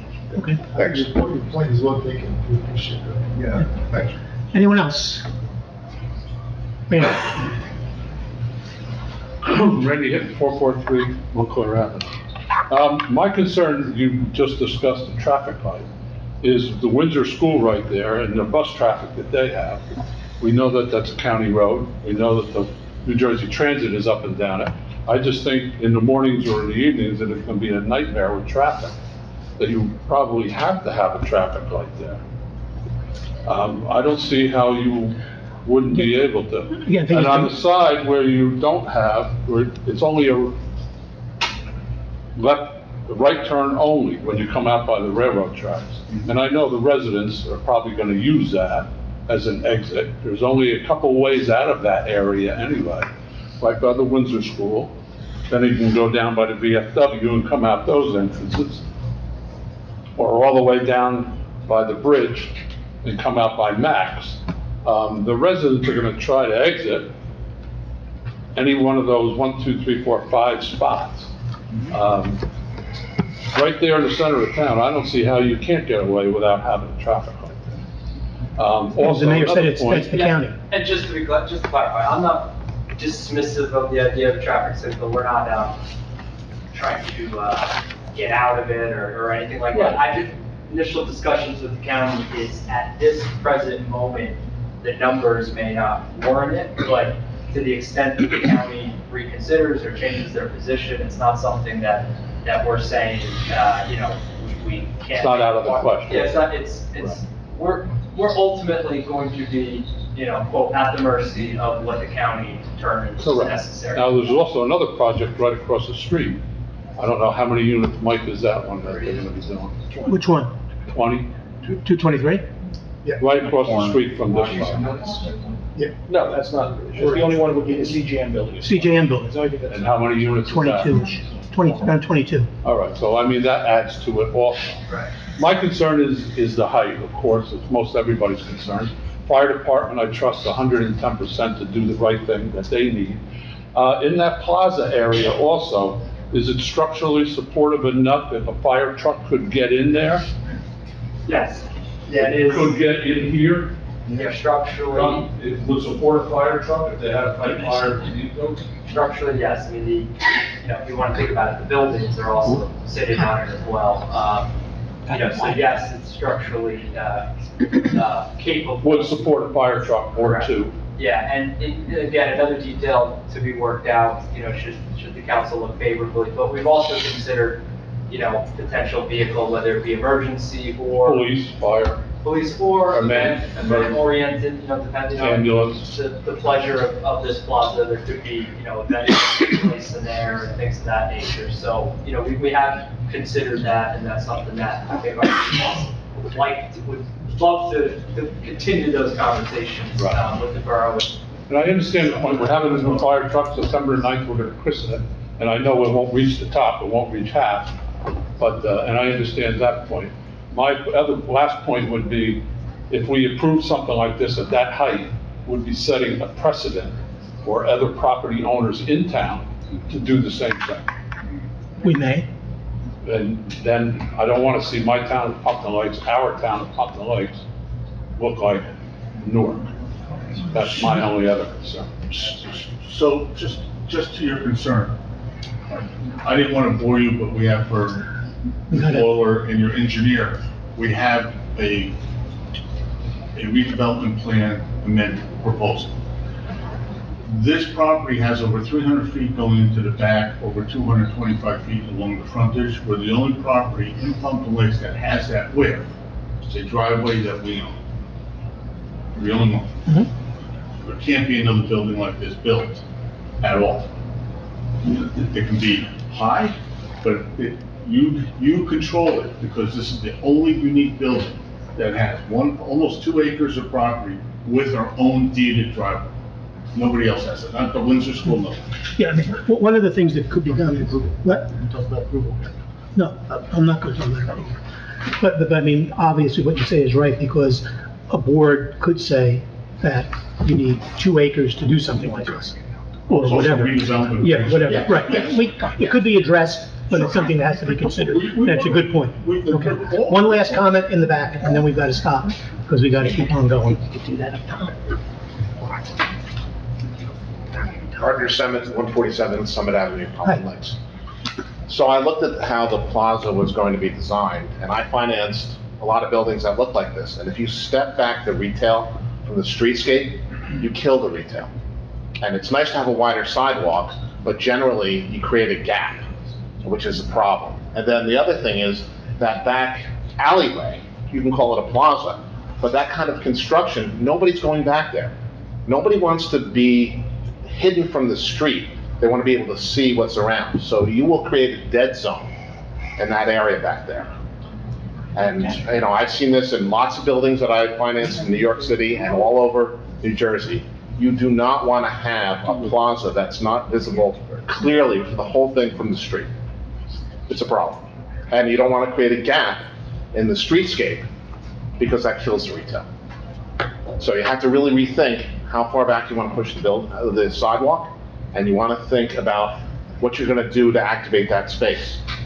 And it's probably going to end up being a place for like kids to go skateboarding, because that's what'll end up happening. That's what you see when it's hidden. Okay, thanks. All right, we're going to close the public session on this. There'll be other meetings on this, for sure. The way this would work is that my guess is we're going to have another conceptual meeting, because you've obviously gotten some good feedback. Height is obviously a problem, but should the board, the procedure that this happens is, should the board, they come back with a formal proposal, that would be noticed, you'd know that there was a formal proposal. The board would then go through the entire project and would take a vote. If we took a vote on it, it would be to amend the redevelopment plan. because this project is outside of the approved redevelopment plan. That redevelopment plan then would have to be approved by the mayor and council. And if it were approved by the mayor and council, then it goes to the planning board in the normal course of how we do things. But any project that is outside of the approved redevelopment plan has to go to the mayor and council so that the redevelopment plan can be amended. Anything you want to add to that? No, other than I think that, just to clarify, and what we mean by outside plan is currently this height is absolutely not permitted. The decision on making that, it could be a recommendation from this body, but it's the governing body that would have to say. They're the only ones, so it's the governing body that would have to say, yep, change the plan, which is really the zoning ordinance for this area. That's the body that would do it. This is a recommendation. Okay.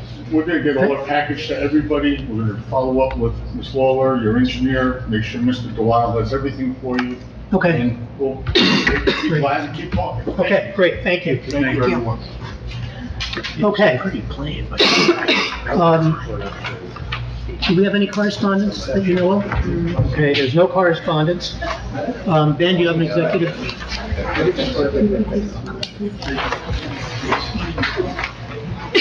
Ben, do you have an executive director's report? You don't have to. 223. Wait 1 second.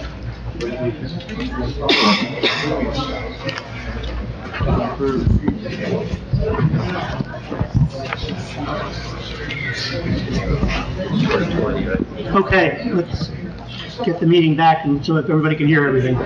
Ben's gonna give the executive director's report. Baskin and Mike. Just going to say, 223, we talked about last meeting, thing that might move along. I've been conversations with looking to divest of the project. He has a buyer signed contract, so we're waiting to get some information from them on who the new entity would be. Did you say it's signed or not signed? He signed a contract, so he has not closed on the property, right? So they've got the price fixed and the guy's fixed, and they're working into the details. Of course, it's subject to board's approval, because it'd be a new development. So we're waiting for a package of information for them, who that is, their experience, their background, their financials, everything else. The nice thing is it would be the exact same project. So we wouldn't have to review it all over again. It's the same design, it's the same engineers, the same architects, same builder. More to come on that. And that, for those who, since we're dealing with addresses, that's the CGM building that's had the barn over it for a number of years. So hopefully, we did, as we reported to you at the last meeting that we had, we did write a letter to the developer. We told the developer that we wanted that project to move along. He did come back to us and say he was going to do that. He submitted the plans to the building department. Sal has been reviewing those plans. There's still some issues with it, but since that has happened, has been reported, he has entered into a contract to sell the property. The redevelopers agreement requires that this board approve the new redeveloper, approve his financial capability, and at least get assurances that they're going to build exactly what we approved probably how many years ago. So hopefully that project will be moving along. Okay? Quick question, is there any type of timeline or when he's planning on closing or anything Yes. like that? It's going to be dependent on us approving it. Right? So do we know when he's? He wanted to close on September 11th, but he has to wait until our September, whatever our meeting is the following week, Yeah. and then he can close right after that if we approve the resolution. So He's ready to go. Early September then? Yeah, I mean, as soon as, we can approve it, he's ready to move. So, Commissioner, Chairman, our building department, Sal, did speak with him today and explained everything you just said to him and sent it also in a letter. So, he's aware of all these decisions. It's up to him, though, at the end of the day, to decide which way he wants to do it. It's not up to this board to tell him he has to do it this way. He could say, I'm gonna sell it, come back to the board. That could be the choice. He could what? He could sell it now or.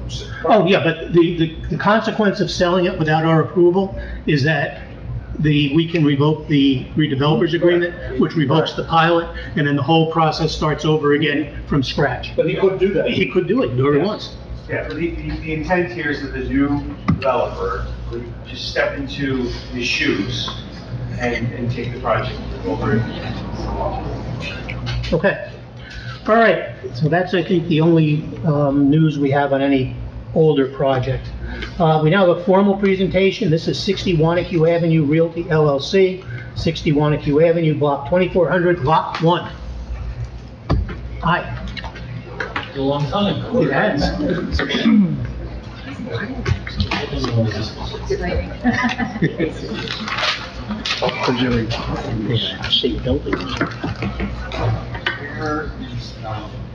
Where's the? Where I plug in.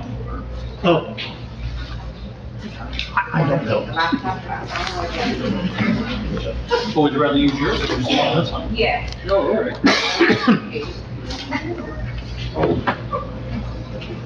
Why don't you want to be on TV? Well, I don't know if we can do that, because I don't think you have USB. Okay, and while we're waiting for them to set up, just so the public knows, for those of you that haven't been here before, this is a formal presentation.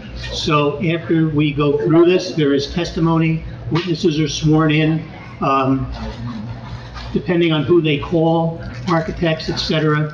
We ask questions, I then give you an opportunity to question the expert that gave the testimony. Then we move on to the next expert.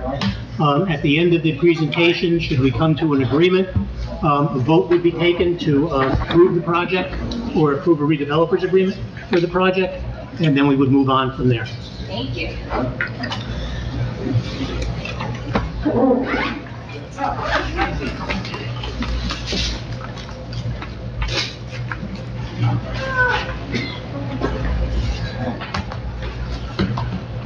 Mr. Silverstein, members of the board, good evening.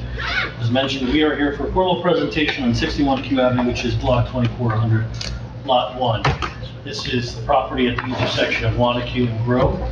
We have submitted plans. We have 3 witnesses tonight, possibly 4, to go through those plans and discuss the intentions for the project. What we are looking for ultimately is approval for the project, which includes approval of this body to amend the redevelopment plan as necessary to render the project as of right, as well as to engage council to negotiate a redevelopment agreement. And ultimately, we may come back with a request for approval for a initial agreement. So right now, we're going to start with our project engineer. To my right is ready to be sworn in. Nelson? Yeah, all three for now. Raise your right hand from left to right, state your name, spell your last. Dawson Bloom, B-L-O-O-N. Eric Hope, H-O-U-G-H. Brian Cooney, C-O-O-N. Do you swear or affirm the testimony you'll give this evening before this board, be the truth, the whole truth, and nothing but the truth, so help you God? I do. Okay. So why don't you start by giving the board the benefit of your education and experience? Sure. I'm a graduate of NJIT in 1992. I've been practicing civil engineering for over 30 years. I'm licensed in New Jersey, Florida, and Maryland. I've appeared in boards throughout the state of New Jersey, probably about 50 or 60 boards. I think we'll accept it. Okay. You have in front of you a computer and your plans. Using your plans, if you'd start by highlighting the existing conditions of the property, orient the board to where it is, and ultimately what we're proposing.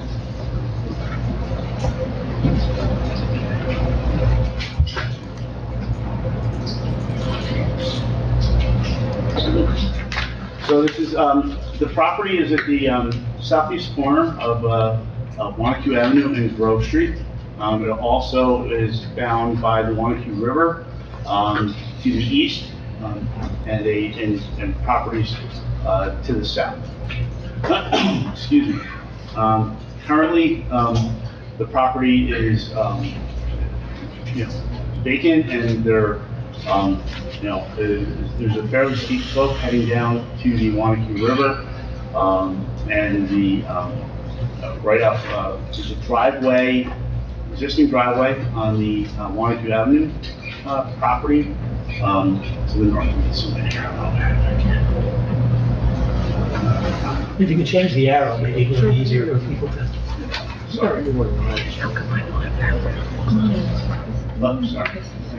That's not the one. So we're proposing.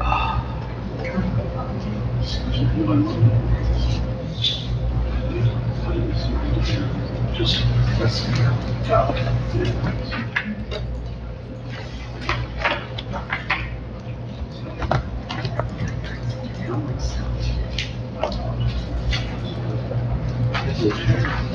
We are proposing a four-story, 23-unit apartment building. The building itself would be located at the southernmost end of the property. It is roughly 5,200 square feet or 5,200 square feet on the first floor, slightly larger on the second, third, and fourth floors.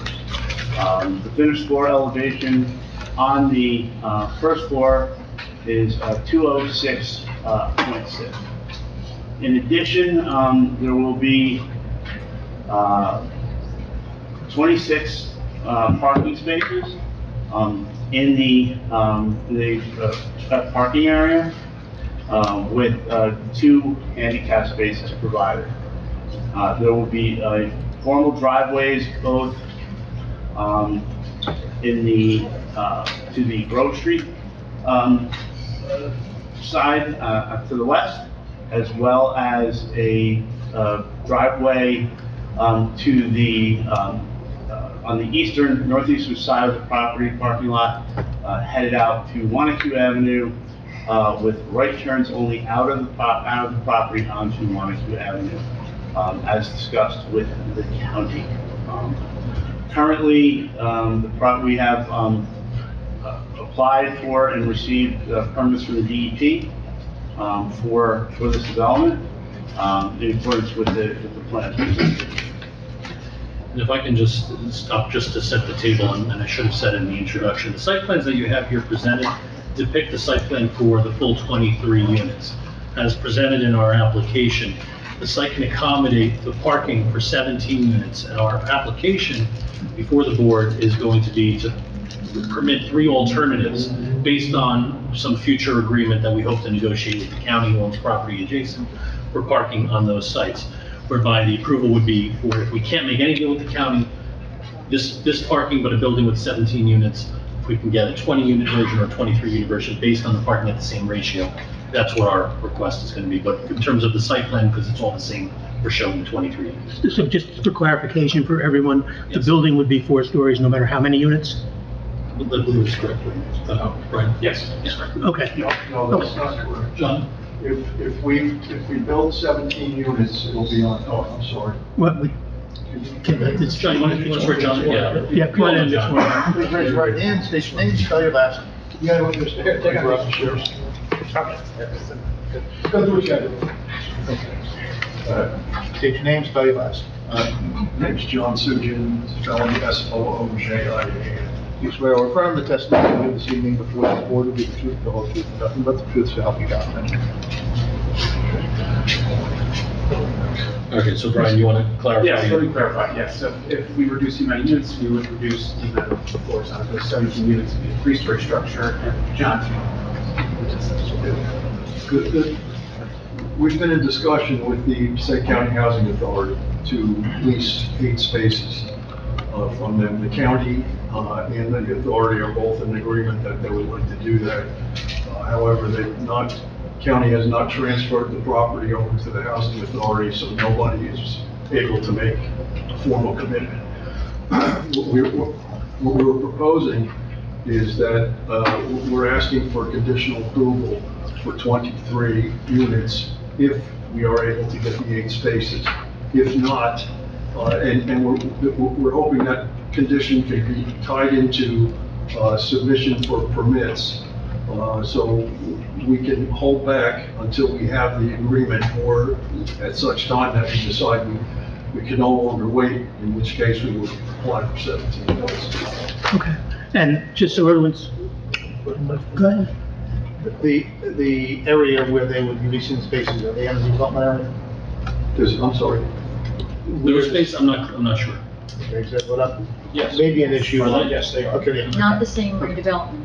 That's right. In order to have redevelopment agreement, it would have to cover, the plan, you know, it would have to, redevelopment agreement, would have to cover the land on which the whole project is going to be. And if it's in any redevelopment area, then it's fine. And it is, I believe it is. And the lease that you would enter into with Passaic County Housing would be in perpetuity? My understanding is that the Passaic County Housing Authority or the county was in discussion with someone at the municipal level, and they understood that it had to be in perpetuity. Okay. Okay. Sorry to interrupt. Sorry. Mr. Bloom, you can go continue with your presentation. So that's the general layout of the site.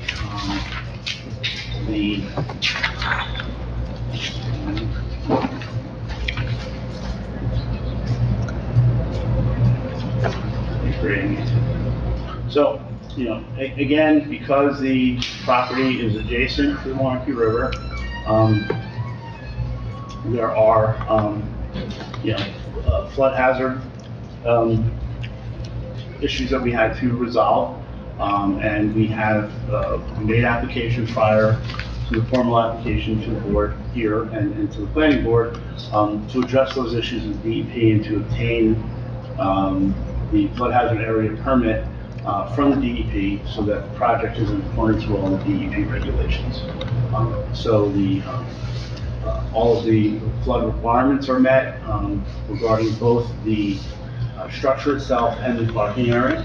And that has already been obtained from the DEP.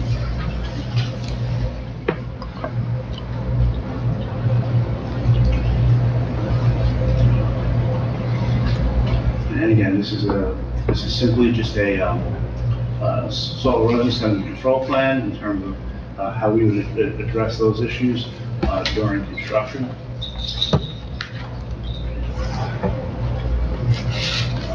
Again, a typical lighting plan showing the book handle for the site, the layout of the lighting, providing appropriate lighting across the parking areas on the site.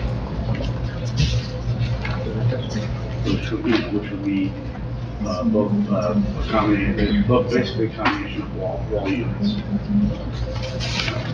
Again, typical protection.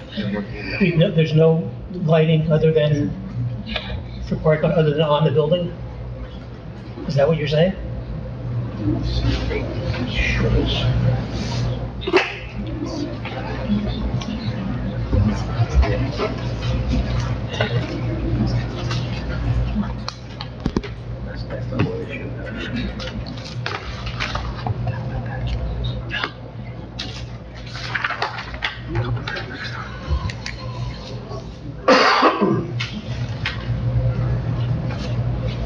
I'll have to confirm that, Okay. Mr. Chairman.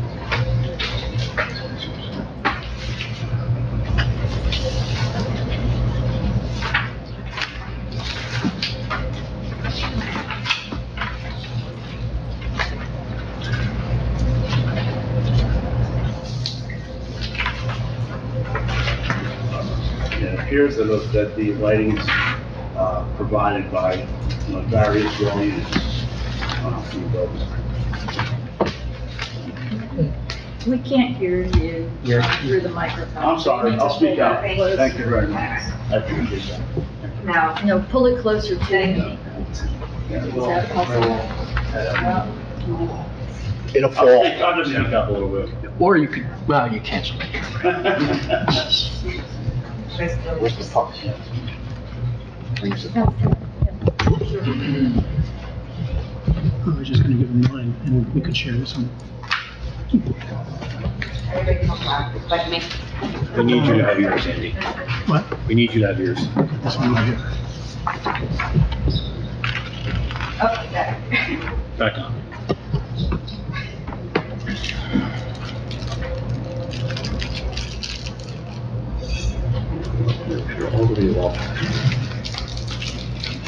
Okay, we'll come back to it. Yeah, we'll do that. We'll come back to it, then, because I'm sure there'll be questions on it anyway. In addition, there'll be landscaping placed around the property in the areas that is available. As you can see, this is a fairly tight piece of property in the corner, between the two roadways and the river. So we're, putting in as much landscaping as reasonably possible in that limited amount of space.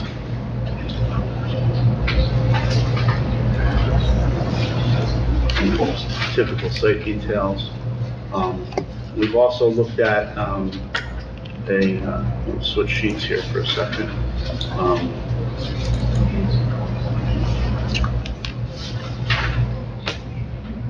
So, we've looked at a vehicle circulation plan just to ensure that the movements that are indicated on the site into and out of the parking spaces are accessible and feasible, and they certainly are.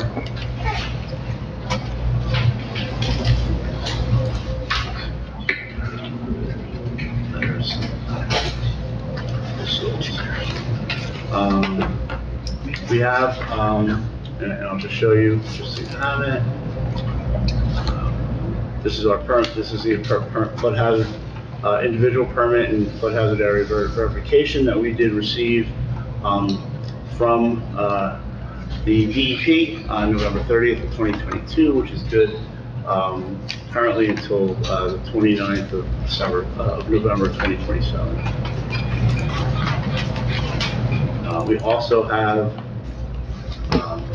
obtained the Hudson Essex Passaic County Soil Erosion Certification. Oops, that. How do you get rid of the pop-ups there? That's what. There we go. That's it.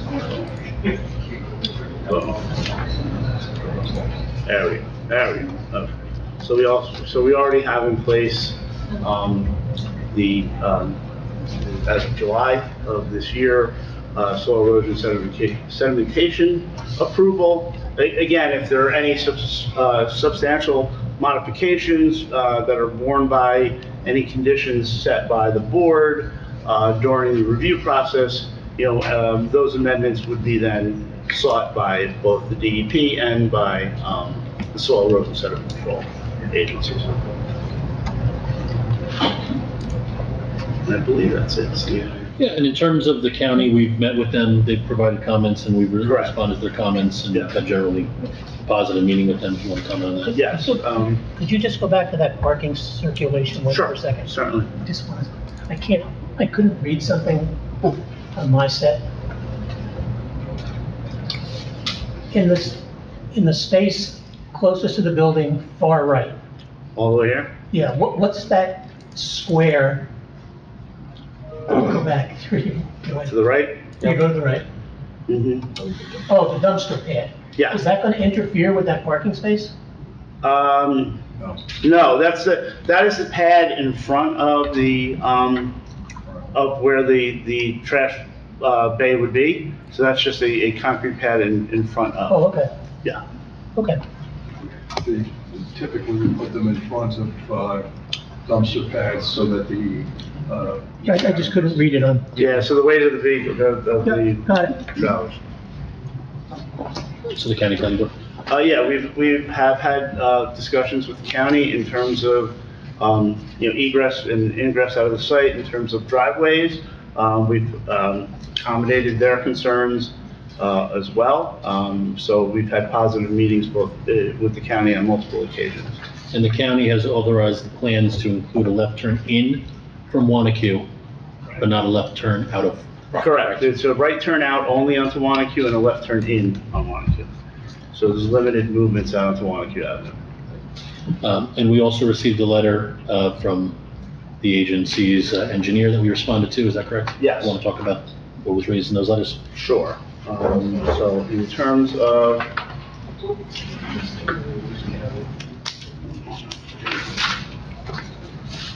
And on C3, just again, I'm not trying to be a pest. No, On no, C3, on the Wanacue Avenue driveway, The exit driveway has a left turnout and a straight arrow. I think it should be the other way around. Shouldn't it be a right turnout? I may have an older set of plans. C3.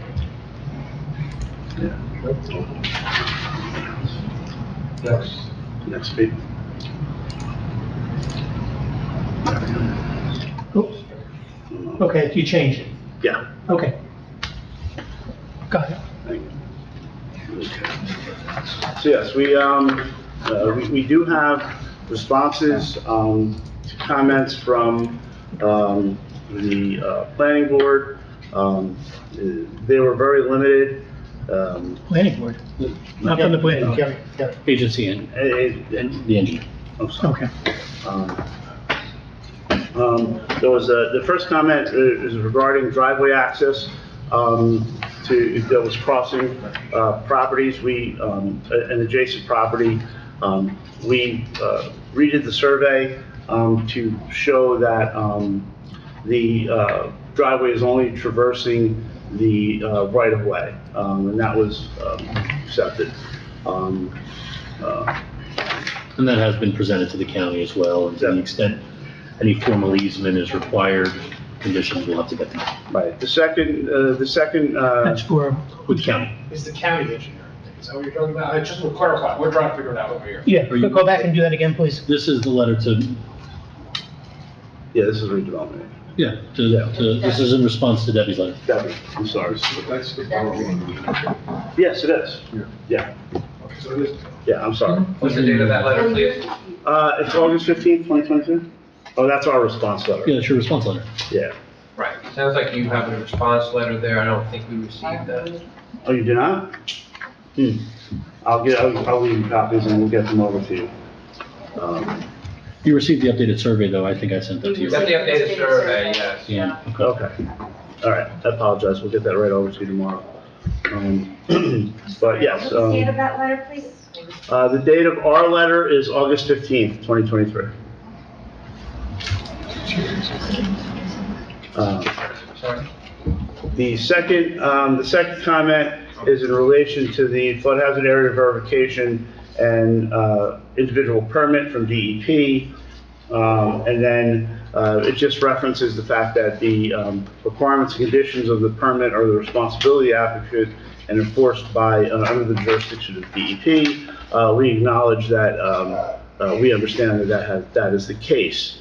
And the third, is a statement that says, where applicant is responsible for any outside agency approvals. And we confirm by indicating in our response that, we have the flood hazard area verification and permit, Passaic County, and there's also the Passaic County Soil Conservation District. So that was the limit of the comments here. I'm confused, someone's gotta help me. Yeah, I'm confused too. Can I make copies? You're responding just to the 3 general comments, but what about the rest of the letter? The letter, there's like Yeah, and I'm confused. 5 pages. And I'm confused because you've got, Just do this, these 3. you issued a June 6, 2023 letter to us, Right. Yes. which I thought would have addressed everything that they were supposed to address. It does, and that's 5 pages worth, and he was just reading responses to confused. section D, the general comments. So what happened to the comments about the site zoning compliance, bulk requirements? That's right. The things that would require DEP. Right. Yeah, those things, I think they're all acknowledged that we need to require, we're not seeking the variance, obviously, we're seeking an amendment to the redevelopment Right, plan. exactly, but there were quite a few things in the list that were still outstanding. The height, the side yard setback, the rear yard setback, The parking requirements, Parking. apply. Yeah, we'll go for it. 5 or 6 different ways.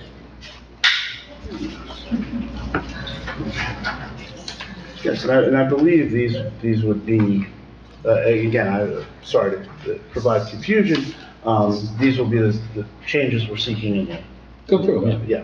So in order to address those, and I don't know the easiest way to do this, but, there are certain changes that we'll be seeking in the redevelopment plan to make this as a by right application. I think those then go into the items that you're talking about. You need to put that on the record so that they understand Right, we don't have what that. you're going to do.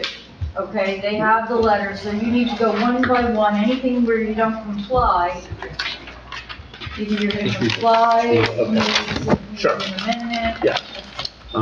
So, we're gonna, I will identify the list of variances, and I apologize that you don't have this letter.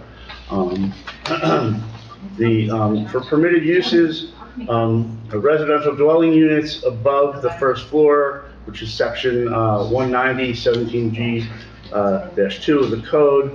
We're gonna, residential units on the ground floor, there is a D1 variance. One would be required, so now we need to. You want Can to, I restate this a little bit? I think what you're gonna go through, what you started out before, is that this project would require, and you're going to request, that the governing body amend the redevelopment plan to make the bulk of what she said conforming.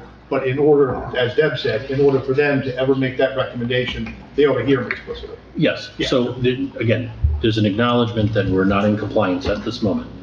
The list that Mr. Bloom is about to read of things that are not in compliance and what would need to be changed. And obviously, we would have to put that into paper, and you have to see that. correct, in Final an version amended redevelopment. Correct. That we recommend to the mayor and council. They would have to approve it, correct. Okay. In terms of the bulk requirements, the items that would need modification, the residents must have a minimum of 750 square feet of living space, which is section 190-84B. The maximum height of the building is 2 stories and 35 feet, section 190-17D, parentheses 5. And then side setback shall not exceed 0 feet or 6 feet, which is section 190-17G 5. In terms of the parking requirements. Well, can we stop for a second? The plan showed a 4.3-foot side yard setback. And if I'm standing from Wanacue Avenue, looking straight into the property, it's pretty evident that that's the rear yard of the property, and it should have been identified as a 35-foot rear yard setback, right? I mean, it's not. Yes. Yeah, there's like a small section that was identified as a like a side yard setback. That's number F on our comments. Right. Right. So, I'm a little confused of why a technical issue wasn't addressed. I mean, it's one thing if you're seeking a variance from the rear yard setback requirement of 4.3 feet, but it's still identified as a side yard. Right there. And to date, it hasn't been corrected in any kind of site plan application for this board that I know of. It hasn't. Can you address that?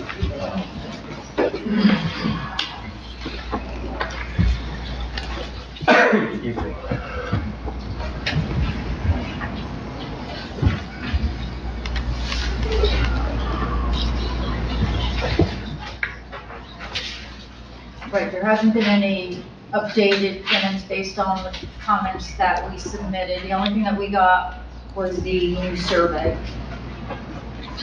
Yeah, well, that was an error. We should have gotten that. For some reason you didn't. If this just needs to be depicted 35 feet instead of an error on the plan, then that's easily done. We'll do that. It's not a big. That's not the case. It's not the case? I'm not sure I follow that.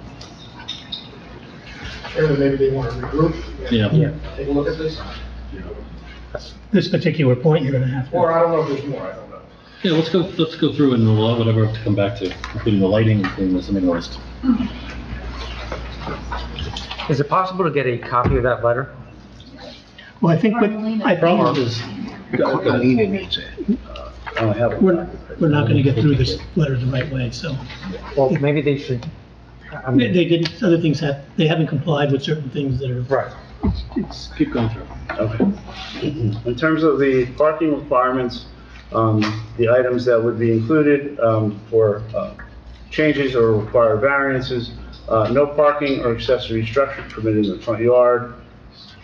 Surface parking area should be set back at least 4 feet from the side or rear property lines. Provision shall be made at the rear of all non-residential buildings or off-street loading and unloading. No driveway shall be located within 5 feet of the side lot line. The required number of off-street parking spaces is 32. There are 26 spaces provided, which was discussed previously. We discussed this as to all dependent on the units Correct, and whether or correct, not yes. we get someplace, you get someplace to park the cars. Yeah. Okay. In terms of the building design requirements, trash enclosures and dumpsters shall be screened and set back from any public right-of-way.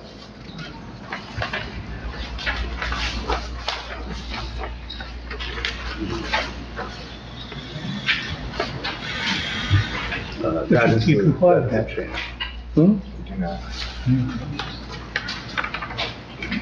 And regarding the rest of the comments, we'll have our architect here to discuss.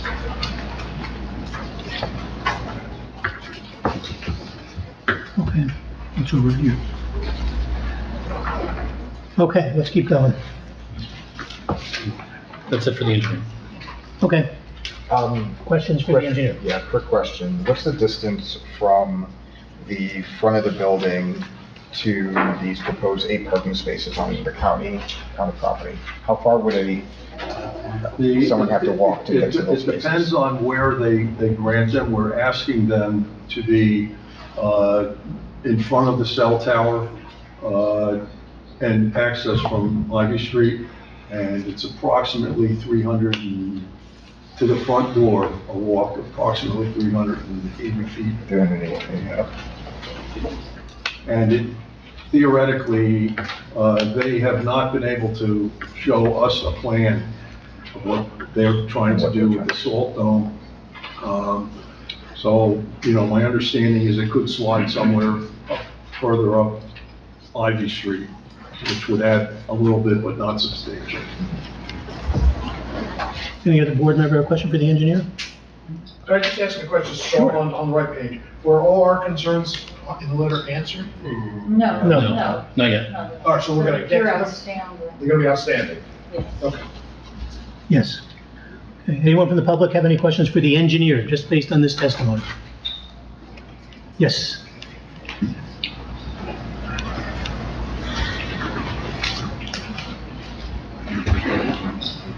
How you doing? Ed Meekin, 60 Howard Street, Pompton Lakes, New Jersey.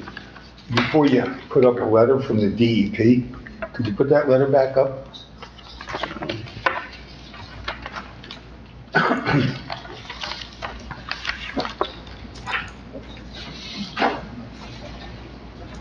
Now, is that letter just delineating the flood hazard area?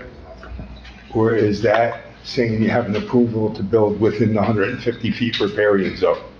That is a flood hazard area individual permit, so it does provide an approval to build what is depicted on these site plans. Can you put up the map that you sent down to the DEP that has the stamp of approval on it? I don't have that in here. I don't have it on. Well, I have it, but I don't have it on me either. But it doesn't say 23 units either. And it says 20. And it made no mention whatsoever of the 150-foot buffer on a trout maintenance stream. Now, and that buffer starts from the top of the bank. So if you go 150 feet from the top of the bank, Well, you want to swear me in? Yeah, go Edward Meekum. Right hand, state your name, spell your last. I swear to tell the truth, the whole truth, and nothing but the truth. No, state your name, spell your last. Edward Meekum, M-E-A-K-E-M. Hand up. You swear or affirm the testimony you'll give before this board this evening will be the truth, the whole truth. Yes, sir, it is. The truth, the whole truth, and nothing but the truth, so help you God. So help you God. Now, if you go back to your drawing of Wanacue Ave and your property and the Wanacue River. Can you drop it down a little bit? Going like south, right there. Okay. Above the bridge is a Category 1 stream with a 300-foot buffer, which I think this board told Dr. Catini he couldn't build on his property. We didn't tell him that. Well, The state told him. the state told him that, exactly. However, I don't see anything in that letter that he produced tonight that said that he was allowed to build within 150 feet buffer that is in the trout maintenance waters. Because I have the rule, the state rule right here, I can give to the board secretary, she can give to the chairman or whatever, but the buffer for the riparian zone, which is included in our stream cleaning permit for the Borough of Pompton Lakes, clearly states that you can't go within 150 feet of the trout maintenance water. And it's I think it's called the trout maintenance tube water. So, and that goes for 1 mile from wherever the trout maintenance ends, where they stop stocking, 1 mile down is still trout maintenance protected by 150 buffer. So I was just wondering if you have anything there that says that they're excluded, a letter of interpretation, a waiver for that, anything that would be helpful to the community. Thank you. I don't have anything at this point. I don't believe it ever came up as part of our review by the DEP.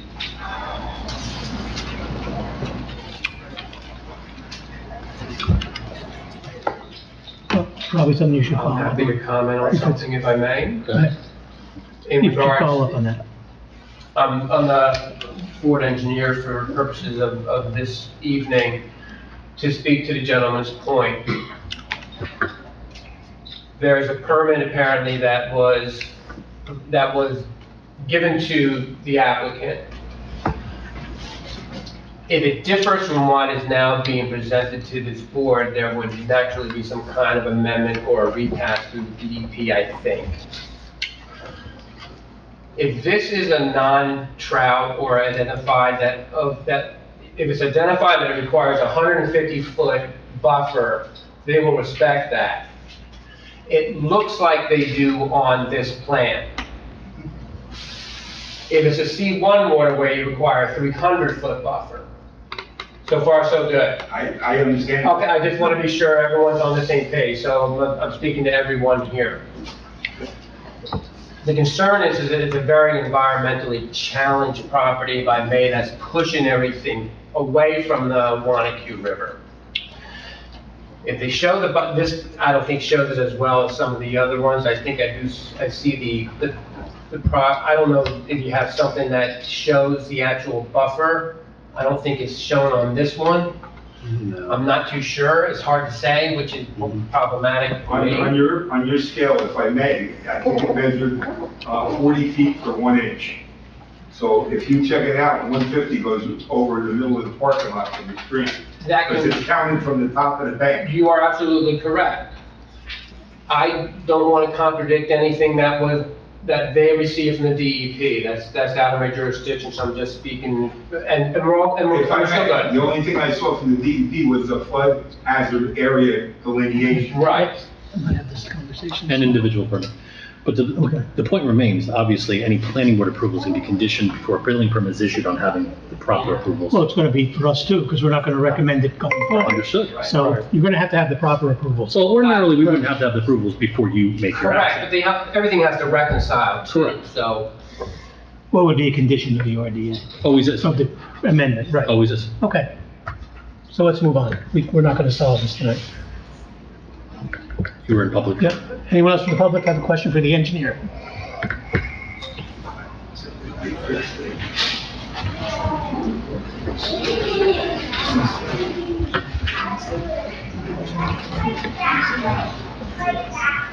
David Polici, 54 Wanacue Ave, Pompton Lakes. I'm the square to the left of the property right there. You have questions or you? Yes. My question is, currently there's a side in between our property and this property that we currently use as an egress for machines, lawnmower equipment that's been there forever. I don't know if I see an area there that has enough space to do any of that. It looks like it's right up against the line. So let me go. Can you zoom into that? I'm gonna go to the site plan and it'll probably Thank be you. better for you. So let me zoom into this.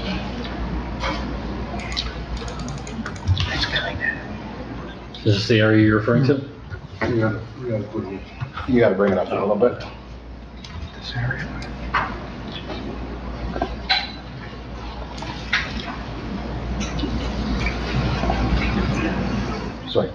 Where you're referring Yeah, is that area to the right of our property? It says two-story framed and masonry building? to? Is that your building? Yes. Right to the right of that, there is a area of grass that dips down that we can bring equipment for the yard seeding, this, that, lawnmower equipment. John, that's your property?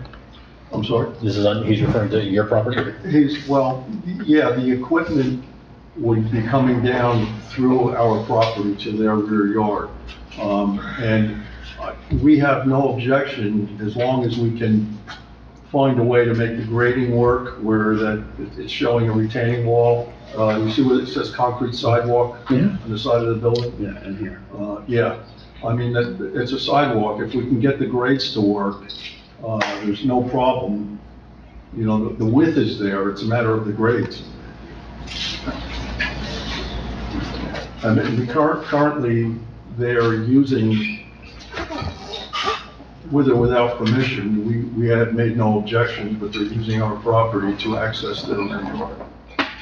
Correct. Right. With also the understanding that we mow the lawn, we clean the snow off the sidewalk, salt, do everything. So there's basically no property maintenance for the owners of that property right now, nor has there ever been, because we take care of that and we always have, even through previous owners. And that's something you guys have to work out. There's nothing that we can do about that. Okay. And the next question is, can you explain what you were saying about that setback at the end, or can they explain? They're saying like a 4-foot setback or something in the rear? Yeah, that's one of the things we're gonna have to, after we get to the rest of the testimony, I'm gonna speak with Mr. Bloom and Mr. Sujan about, and we'll get a response to it. If you will have to move that up a little. So Chairman, can I make a suggestion? Sure. Just for the public's sake, why don't you explain the process if they don't finish what they have? Oh, if they don't finish what they do tonight, we'll schedule another meeting. It's as simple as that. Okay. And one other question, can you bring it up where it's the front of the parking area, in front of everything? Okay, currently, if you see in the left in front of our property, currently we use that for parking as well as parking that's, because it's a vacant lot at the moment. Obviously understood if something's built on it, we can no longer park there. But in front, if that's now going to be used for an exit, obviously I understand it's county property, we no longer have any type of parking for the two businesses and the residence that's upstairs. Zero parking. You effectively make our property useless. But that property belongs, Property. that property belongs to the county. It's a county one, right? So is it purchased already? Is it? It's before the county, we're speaking with the county and it's under review right now. Could, Yeah, good. not purchase. Not for purchase, no, not for purchase. Yeah. So Just, some of the professionals were on board at the beginning. In 2019, we had a meeting with the county, and it was suggested at that time that we egress through the right-of-way to access Wanacue Avenue because of the traffic light and to make a left-hand turn. The plan we originally went in with showed a curve on our property line. You know, so Yo, guys, our recent and plan submittal to the county was based on their recommendations, and that's what we produced. So we were not asking them for a purchase of the right-of-way. We were just looking to follow the direction and access Wanacue Avenue for left-hand turns the best way possible.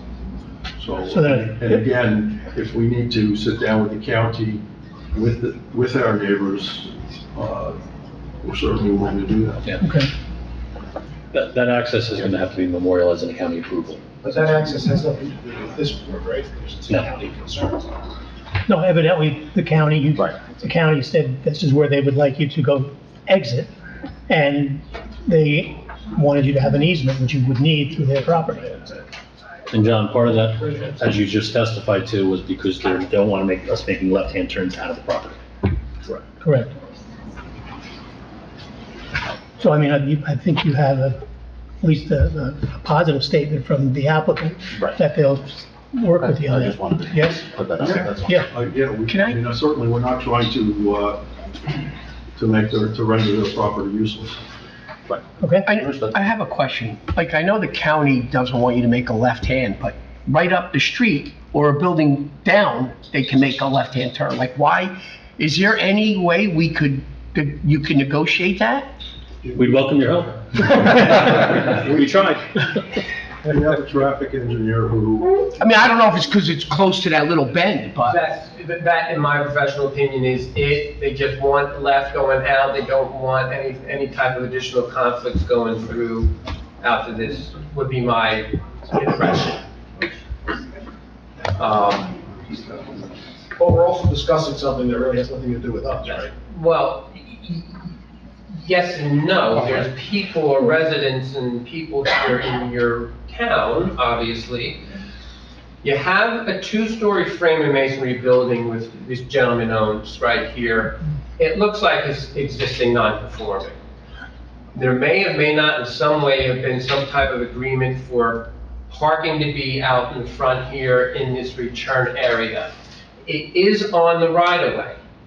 It's not on their property, it's not on this gentleman's property, but it exists to this day as some kind of parking for this gentleman or residents upstairs, etc. This applicant wants to come in, put in the building, put in the parking, put in this access for a one-way out. It would fall under county jurisdiction in this regard. It's a little close because Grove still is a borough road. Wanacue is not, so this is why county is involved along the entire frontage. The borough still can enforce their ordinances accordingly and make it so it's a sensible project. In getting a little bit bleeding into the parking, they don't comply and are asking for several variances just from the parking point of view. What we reviewed was a 23-unit building, required 42 parking spaces, they're providing 26, they're already underparked. I think we heard some word before that they were looking to put 8 parking spaces somewhere else, I get it.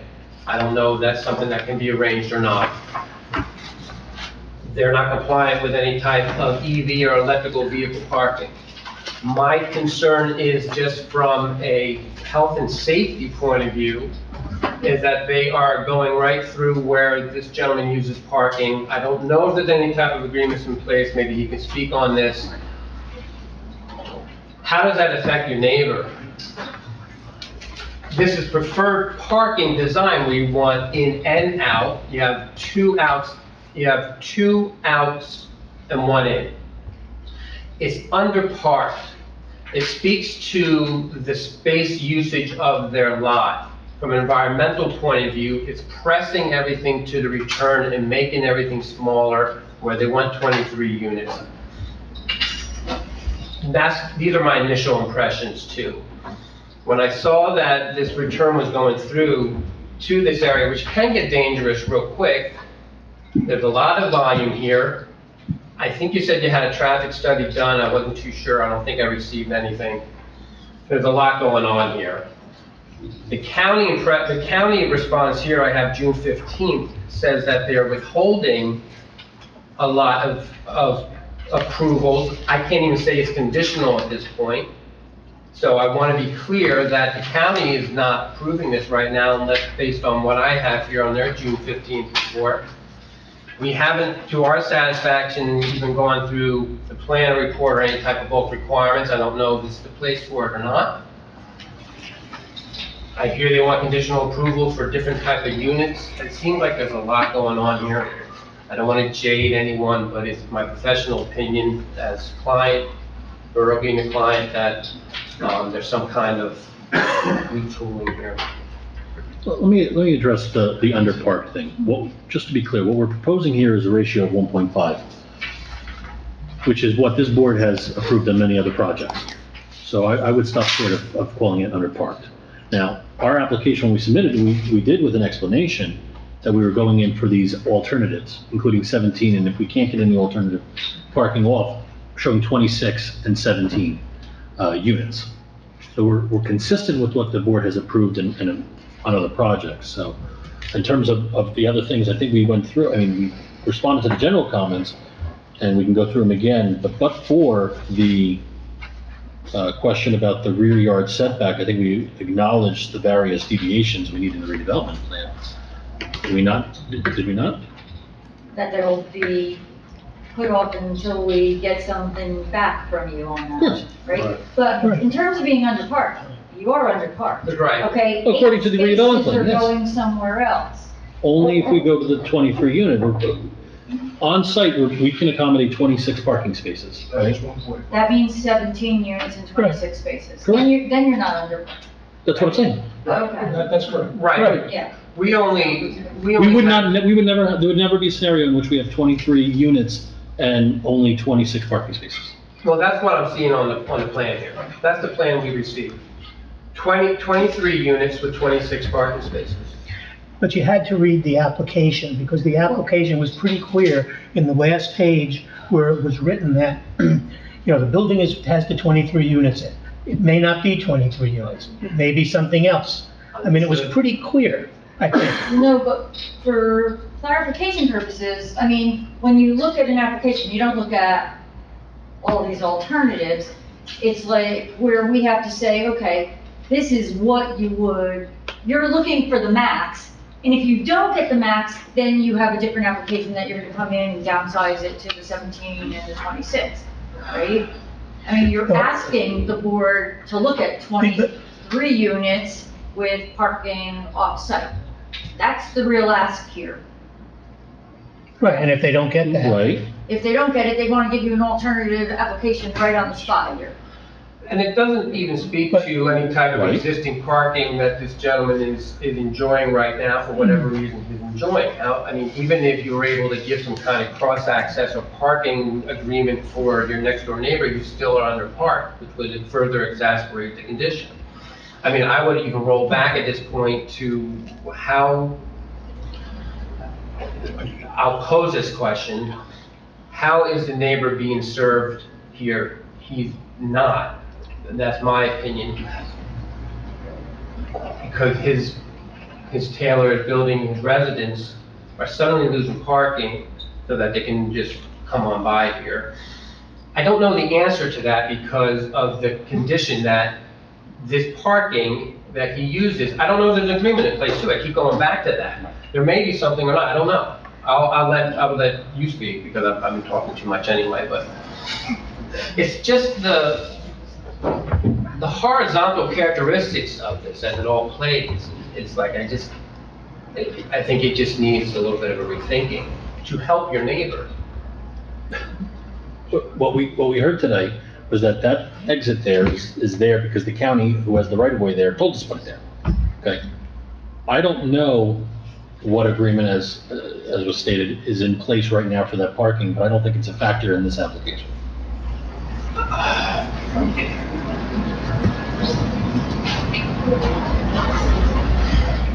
I think it is. The only way I think you would possibly solve this is just do dead-end parking and eliminate that access. And you would have one way in and one way out.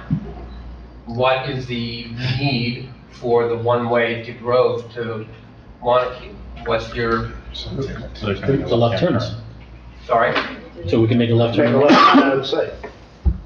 That's for your convenience to make a left turn out of the It's site. not only our convenience, it's for the town. It's for the borough. You're gonna have people who wanna make a left, and if you're not giving them an option, they're going to find a way to either make the left anyway, or they're gonna go in somebody else's property. Can I ask a Not question? necessarily. You would say One you can just go to the right and be done with it. No, what they would do is, if they can't go out Grove, Can't you move the parking? pizza place in I mean, the egress to the more of the northern side, so you can make a left or a right out of there? You're not, like, in other words, right now, Then you're getting too close to the traffic light. Yeah. If you move left on or in the property, middle, you're getting like, to the it's traffic 6 dozen one, half dozen the other. Can you roll down so I can see Wanacue Avenue, please? Before I make the statement that isn't correct. Okay, so here's what people would do, and it'd be more dangerous than anything, okay? Up to the left there on Grove, where the traffic light is, and that crosswalk is, that's where the traffic light is into the little shopping center. What people would probably do in order to make the left, either they would just make the left, or they would just shoot across Wanacue Avenue and go up the truck exit into the shopping center, and go out the other way. Of course. That's what they do. I have a question, and maybe I don't understand this, and maybe you can answer it. Does this shop that we're talking about, the tailor shop, does it have parking before this all started? Was there any parking that was a legit parking spot? No, it went up most of okay, so when the town flooded in '84, after that, when they made the new bridge, they moved the bridge back. So they took away a lot of property from what was at that point Acme. Because it was a very, sharp turn to get to the bridge. So now they made the bridge, they took a lot of that property out and they added property to the other side, county owned. So all the businesses from that side, use that additional because that's what it's been there for the whole time. Well, it's county owned, obviously. So since, what was it, '86, I believe it's been used like that. We used to have a parking spot, for example, when we purchased the house in 1979. You had a parking. We had a parking spot on the side of the house because the street went the other way and there was no curb. If a curb didn't change the street, you lose your parking spot. That was there before. So now doing anything remotely like this will leave us with zero parking. You have a tailor shop, you have a hair salon, and the residence with zero parking. And I understand that, and what I'm understanding now is they switched the road and curb and that changed the one spot you had. But does this board have the right to demand a spot be put in that we don't own the property on? That's a question for you. It's not necessarily the spot though, it's the access. Well, the access on the road, I think it's a spot, it seems to me. Right, the access was removed. You don't you don't make them go out that way, and this is discussion, I just feel like the county probably looked at it on a piece of paper, or looked at it on the survey, and not on the ground. Because tonight, I just went and drove through it again, and there were 2 cars parked out in front of the tailor shop, and you are literally pulling out at the corner. It's like maybe one car length back. But either way. It was in a safe condition. But either way, unless I'm oversimplifying this is not an issue for this board. This is an issue for the council.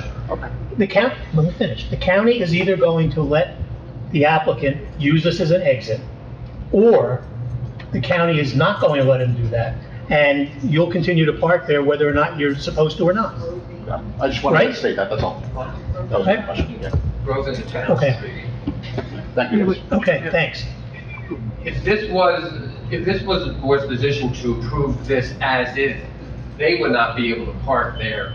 I understand that. Okay, I thought you said something differently there, where they would still be able to park. No, all I said is the county property. If they decided they want to let him, the applicant, use it as a driveway, that's what they decided. If they decided they don't, then the property owner is going to continue to use that without county permission as parking. Yes. Illegal, yeah. That would be illegal. In the event there's no agreement in place somewhere. That's all I'm saying. Okay, I'm going to close the public portion on the engineer. Where are we? I'd like to go forward with the architectural testimony. We'll revisit the open issues so we can keep the momentum going. Okay.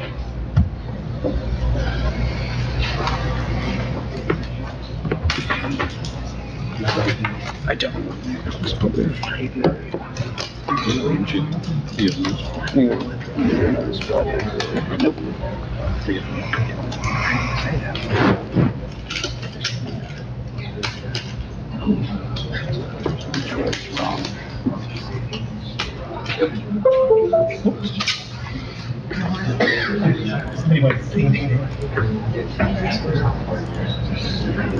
Me neither.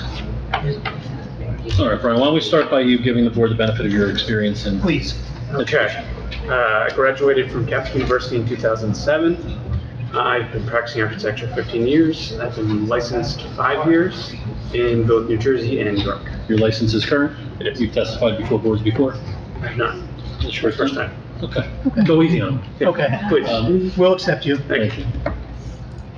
Okay. Why don't you walk us through the architectural renderings for the project? I'm going to start the architecture with the renderings and try to make this larger so I can see it. There we go. Okay, so orienting yourself, Wanacue Ave is in the bottom left of the screen. Grove Street is right here. This is the tailor shop right here. And we're looking at the parking lot, the garbage enclosure, and then essentially the front facade of the proposed building. Proposed building is, what we're showing is 4 stories. It is, in the center bay, is 50 feet high. And on the side bays, these 2 side bays, it would be 45 feet high. And the remainder of the parapet around the entire building would be at the 45-foot height. Our floor height's 10 foot floor to floor. And we're not proposing any basement, it would just be slab on grade. Material-wise, of the exterior of the building, we're looking at cultured stone at the base that would wrap the front and a portion of the sides. And in the center is showing as like an entry bay. So starting at the center bay, we would have a overhang for the lobby entrance, larger windows, and the raised canopy, so it gives you a sense of entry. On the sides, we have cantilever box bays, which would be clad in a PVC cladding like an AZAC or a trim, and they would be pinned out similar to the side lap siding, which would be a fiber cement similar to a hardboard, but we're not giving products, just fiber cement board. The windows would all have black frames, and the overhang would be suspended by cable rails. So here's just another view of the sides. So if we're moving around to the Wanacue, here's the 2 exits on the left, here's the dumpster. Here is the side next to the tailor shop. So we have a secondary egress that comes out and goes to the parking lot. Go back. So our first exit, fire exit, comes out through the lobby, and the second one comes down and out through the side. So that would be a fire exit for people to come down. This is the rear side. So it's material-wise, it's more lap siding, more AZAC protruder box space. Then here's a rendering of Wanacue Ave showing existing conditions and the building on the site. Can you go back to the one that shows the, next to the tailor shop? Yep. Okay. Just want to ask Mr. Sujan a question. That's the grading you were talking about along the left side of the fence and that wall? Yes. And the wall, actually, the concept was, and it obviously did not, I didn't pick it up on the renderings. That retaining wall was supposed to be flat at the sidewalk, and we would put a rail there. It doesn't show on this elevation, but there's between the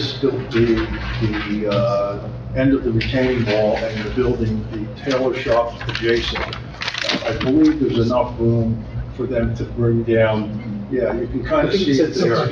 Okay, I just want to make sure that's what I was looking at. Yeah, Okay. and again, if there's an issue there, it's the grading issues. We certainly, and I had the discussion with David several months ago, we certainly don't object as long as we can get the grading to work. Okay. You know. Okay, sorry to interrupt. It's okay. That wraps up the exterior and go through the floor plans. So I've colorized these so that it's clear what we're looking at. So I'm not sure the board has seen this, but just for clarity, I've colorized the plans. So the parking lot is here, and your main entry as you enter the building is right here. You have an entry lobby with your mailroom, and that brings you into the building where there will be an elevator and your stair A. This is a fire exit stair, and also be a usable stair for the tenants. And that also leads you into the main egress corridor, which you can see in red. And that's ended by the other egress fire stair. So this is stair B, and that exits out onto that sidewalk and out.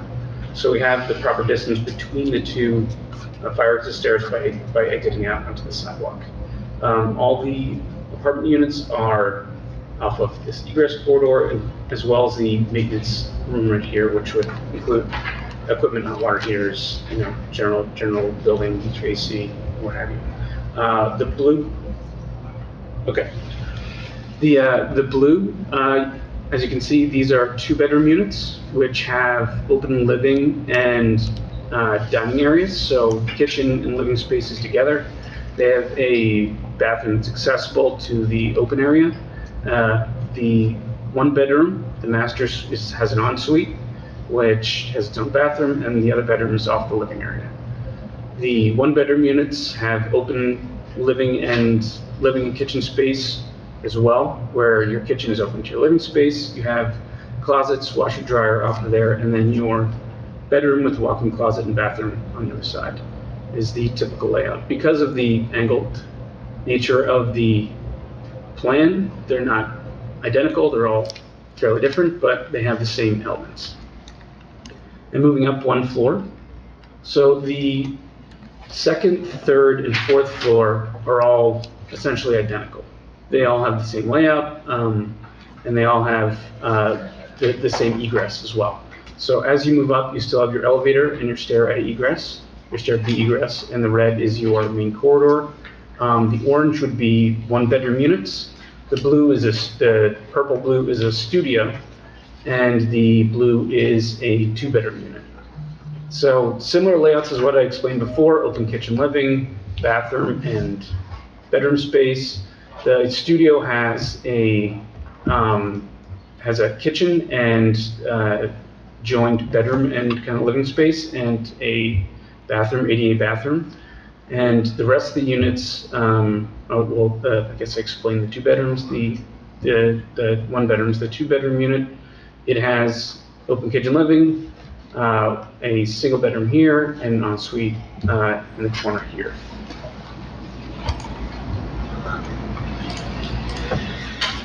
The 2-bedroom units on floors 2 to 4 have 1 bathroom or 2 bathrooms? Sorry, let me go back. 2? Okay. Yeah. Thanks. Okay, no problem. There we go. Yes. Okay. Yep. And the apartment that's less than the 750 square feet is the studio? The one bedrooms are between 600 and 670 square feet, and the studio is, I believe, somewhere over 5. Yeah, that's square foot. It's meant to be a studio though. Yeah, the 1 bedrooms are about 675. These aren't exact square footages, but they're ballpark you can see on the plans. But the 1 bedrooms are 675 square feet. The 2 bedrooms are about 950 square feet. And the studio is, here, about 500 square feet. Okay, yeah. Thanks. And this is the 23 unit layout. And then the next plan is the roof plan. It's a flat roof plan. We would have a raised parapet on the sides. So any HVAC unit that we would place would be shielded by the parapet. And we're planning on using smaller condenser units, so it wouldn't be visible from the street. And this is that raised 50-foot portion, and the rest would be at 45 feet, the parapet. If you had to bring it down, I know if we bring it down to 17 units, it's 3 floors. So I'm just assuming the top floor comes off. Exactly. Okay. And the parapet would. Everything comes lower, yeah, no, I get that. If it's 20 units, though, it stays at 4 stories. It would be then if it were 20 units, it would be 5 units a floor. We would be back to 2 bedrooms on each floor and 3 1-bedrooms. Okay, thanks. How do we get to the 20? I just want to make sure, is it the parking number you're looking at? You say you're looking for 8, yes. But if you get less than 8, is what you're saying, 20? Yes, and to Deb's point, certainly the plan could reflect and for state and/or both, 17 units with 26 spaces with the contingency that with the additional spaces, I mean, it's a matter of semantics. So, you know, do you understand I what guess, I understand what you're saying. Yeah, We have to rewrite, to a plan amendment at some point, and. Well, the ratio is going to be the same, but from your perspective, you're seeing this, and I understand from where you're approving 23 and you're going down if you don't get it, whereas from our perspective, we're seeking approval for 17, and if we get the extra parking, we won't bonus up, but we obviously wanted to show you the most intense version of what could be developed, which is 23 units. We can get all that straightened out, because we're obviously gonna have another meeting. So, Yeah, of course. we'll get this all figured out. Okay, I'm sorry. I think that concludes the architectural testimony. So the venting is all going to be to the roof? Venting is going to be all through the roof for the air conditioning units. If any vents do need to go through the side for any sort of fresh air intake or anything, we would match the paint color and the look of the facade. You're saying if, do you know if they're going to, or? We don't know if we're going to yet. We need to evaluate the third engineer. Okay. We're talking about the air conditioning units. Yeah, There'll be peak. Yeah. I mean, looking at it from a builder's perspective, we would probably go with the mounted wall units similar to Lakeside Commons and Meridian's project. My guess is that the hallways would be serviced with the rooftops though. Okay. So if that's what you're going to do, when you do another rendering of this, can you show us the grills in the color, so we don't have any problem with that? Do you have samples of the materials that you would use and the colors, or the colors to? They would match the rendering, and we Rendering? can, yeah, we have samples. Generally, they like to see. Yeah, I would like to say that, you know, the colors in the renderings, the contrast may not be exactly what I had in mind. It's, you know, I would certainly try to put a sample board together for you. I like that. To approve it. That's basically it, but I'm not sure that one of the sidings wouldn't be a little darker or a little lighter. Okay. And generally, life safety standpipes in the stairwells? Yes, correct, and I looked at the code, and the size of the building, square footage, and height don't require it, but if that's a matter that needs to be discussed with the fire department, if they require it, it's something we can discuss. And sprinklers? Yes. Okay. Okay, boards, questions? Dean? I just think there's a lot of things we have to work out before we really. Okay. But I mean, just architecturally. Yeah, no, architecturally, I mean, it's fine. You know what, I do want to ask, how much space is actually from the back of the building to the fence? It varies. Yeah, it's a big variable with the, gotta pull the site plan up again.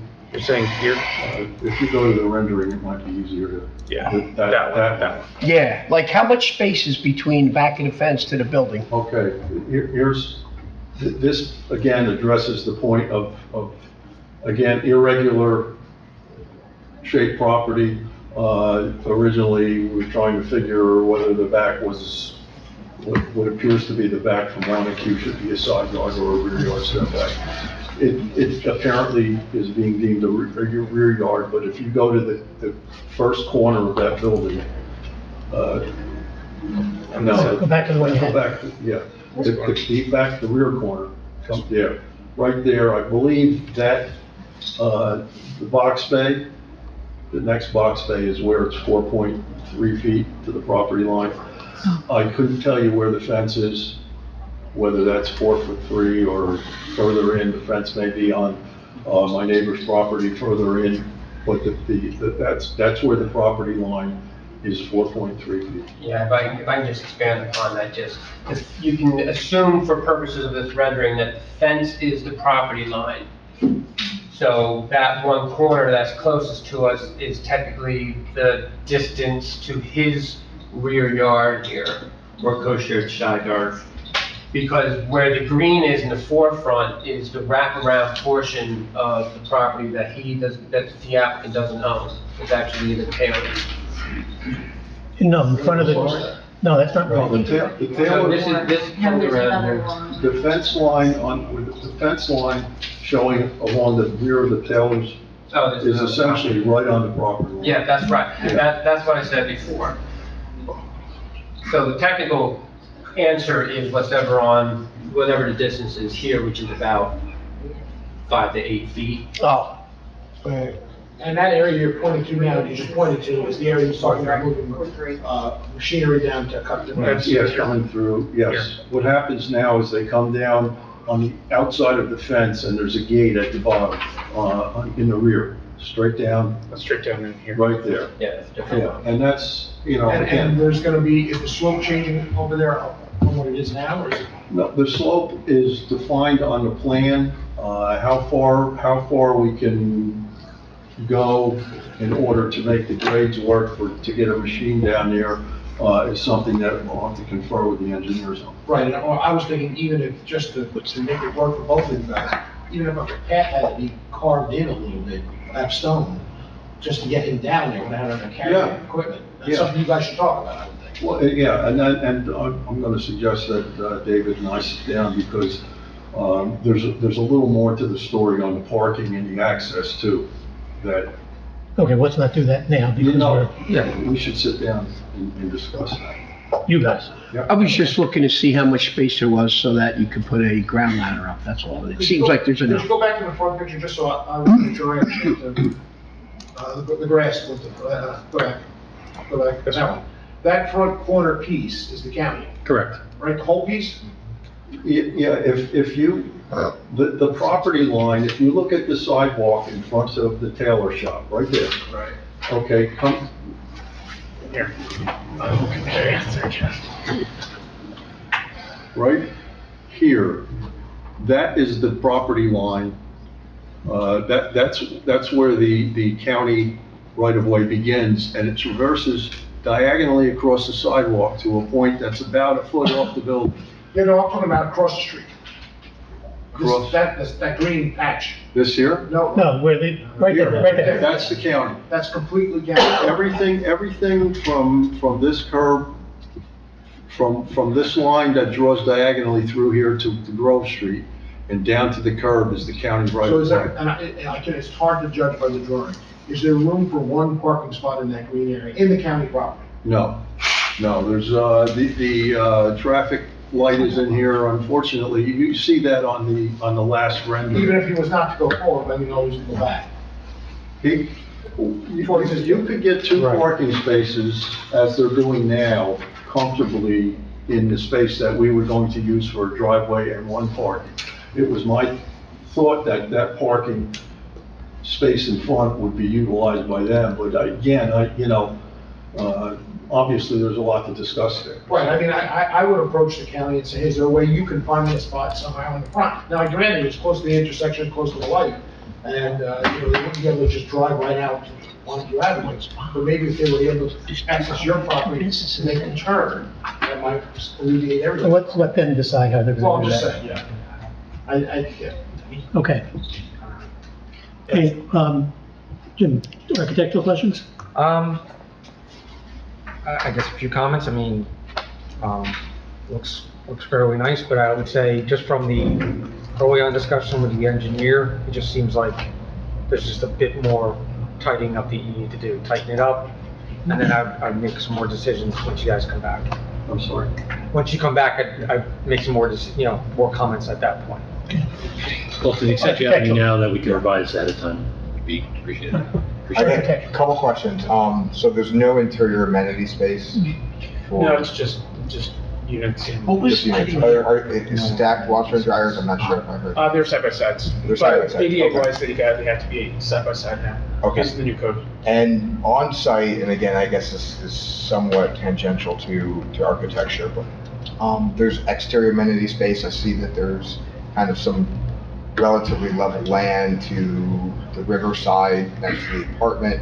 Is that intended to meet It's too steep right after that, so there's really no amenity space on site for the residents. Okay. Personal opinion, maybe it's the colors, just something just seems very off about this building. It reminds me of a hotel, unfortunately.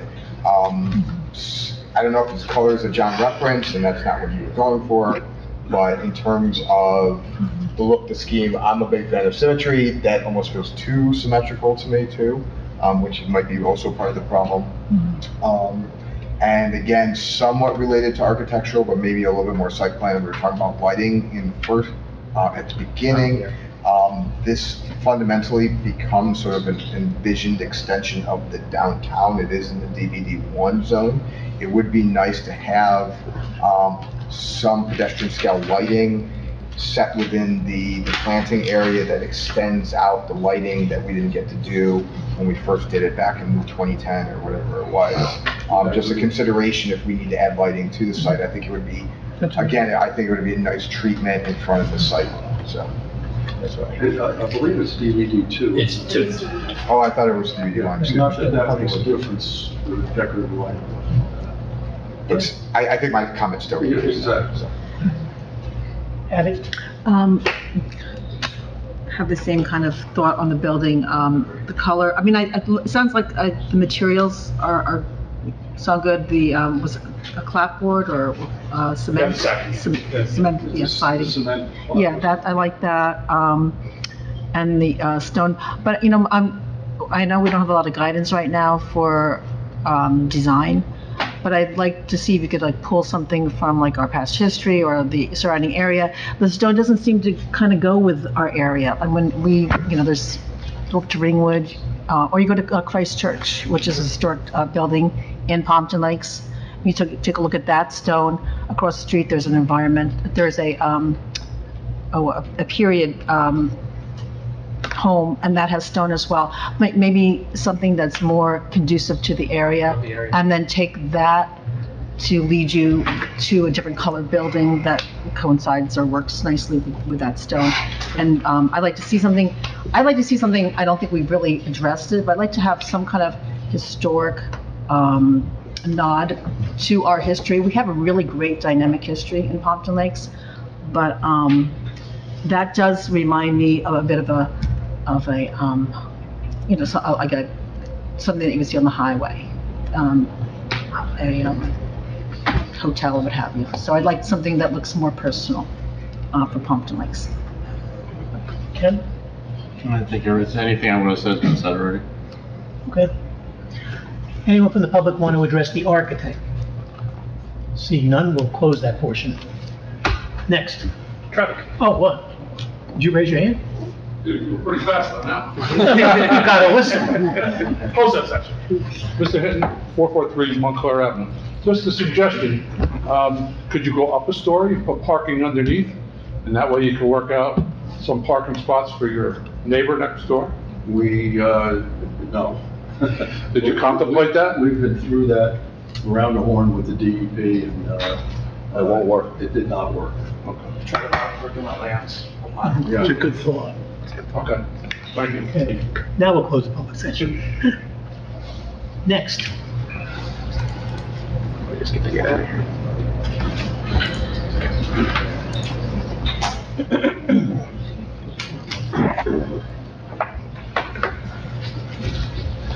Oh, boy. All right. Why don't you introduce yourself to the board, give them the benefit of your qualifications. My name is Eric Hough, H-O-U-G-H. I graduated from Rutgers University in 2006 with a bachelor's degree in civil engineering. I've been working at Burton Engineering for around 17 years, predominantly traffic, and I'm currently licensed in the state of New Jersey. I haven't testified before this board before, but many others in the state of New Jersey, including Glen Rock, Allendale, Hawthorne, among others. Okay, you prepared a report with respect to the proposed development and its traffic impacts, correct? Correct. Why don't you walk the board through what you did and the conclusions in that report? Absolutely. Burton Engineering has performed a traffic impact study associated with the development of the proposed residential building located at the corner of Wanacue Avenue and Grove Street. The traffic impact study includes an inventory of the existing roads and traffic controls, traffic counts at the Wanacue Avenue Grove Street intersection, an estimate of the traffic to be generated by the project, and an analysis of the impact this traffic will have on local traffic. Traffic counts were performed at the Wanacue Avenue Grove Street slash shopping center intersection, because the north side of the intersection is the exit driveway of the shopping center. These counts were performed in April 2023. It was found that Grove Street contains limited traffic volume, with the shopping center driveway producing the most vehicle movements from Wanacue Avenue. The majority of traffic travels on Wanacue Avenue eastbound, away from Route 287 in the AM peak hour, and westbound towards 287 in the PM peak hour. The applicant proposes to construct a 4-story, 23-unit apartment building on site consisting of 3 studio units, 15 one-bedroom units, and 5 two-bedroom units. The building is located on the south side of the property, with a parking lot consisting of 26 parking spaces located in front. As previously described, the site will have 2 access driveways, 1 two-way driveway along Wanacue Avenue, which will restrict left turn egress out of the site, but allow left turn ingress from Wanacue Avenue. There will also be 1 exit-only driveway along Grove Street, which will be limited to right turn egress only. To get into the driveways a little more, we did have a meeting with the county, and they specifically wanted left turns out of the site restricted, because the site does have frontage on Grove Street, and they deemed it was a safer maneuver to turn right onto Grove Street and make a left at the signalized intersection rather than making a left out of the site. As part of my traffic study, I did do a gap analysis on Wanacue Avenue in the peak hour, and I did find that there are sufficient gaps in the traffic flow on Wanacue Avenue to support the limited left turns that out of the site in the peak hour. But this is a county jurisdiction, and they deemed that left turns out of the site would be restricted. There is a backup queue at that intersection, but there are limited trips that would make that left turn. But like I said, this is county jurisdiction. The amount of traffic to be generated by the proposed development has been determined by data published in the Trip Generation 11th edition manual, published by the Institute of Transportation Engineers, ITE. A total of 8 trips are anticipated in the AM peak hour and 9 trips in the PM peak hour.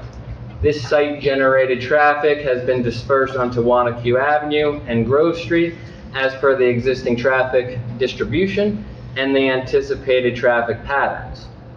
A capacity analysis has been performed to determine the operating conditions or level of service at the Wanacue Avenue Grove Street intersection during existing and proposed conditions.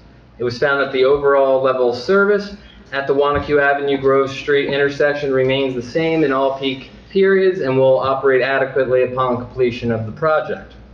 The capacity analysis was also performed at the proposed Wanacue Avenue site driveway, and it was found that the intersection will operate adequately under proposed conditions. We also did an analysis at the Grove Street site driveway, and that was also found that the level of service will be adequate. So in conclusion, the proposed development will not have a substantial negative impact on traffic in the area for the following reasons. The proposed access driveways for the site are properly located and provide sufficient site visibility of the street traffic. The on-site Vehicular circulation is safe and efficient. The overall level of service at the Wanacue Grove Street intersection is adequate upon completion of the project, and the level of service of both site driveways will be adequate upon completion of the project. So that's really my direct testimony. Okay, great. And Eric, this, again, just to reiterate, this report was done on the 23 unit model with traffic generated by 23 units of the most intense of the three alternatives. That's correct. Okay. Turn over the board. Okay. Dean?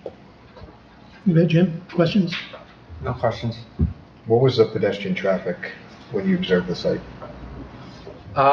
Minimum, I was there, I didn't do a pedestrian volume count, but I didn't see a substantial amount of pedestrians along the frontage.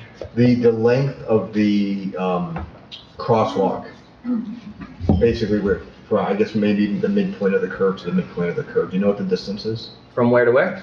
Basically the midpoint of the curve, but the turning radius, where it's placed, yeah, right, R15, then just take it to R17. Do you have any idea what the distance of that is for a pedestrian crossing? I mean, I can approximate 15, 12, 27, it's probably around 30 feet. And you'd say that's a pretty safe and acceptable crossing distance for pedestrian, just walking through the site? I would say so, and that's also going to be approved by the county. That's in the county right away. Okay. It was mentioned earlier by a board member, let's just say there's a problem with that right-hand turn onto Grove Street for whatever reason. And people being people and doing stupid things. Yeah. The tendency or the thought that somebody might take a right out of there and, like Dean said, going straight across to the plaza, or even trying to maneuver a left-hand turn like you might see on Hamburg Turnpike sometimes in Wayne.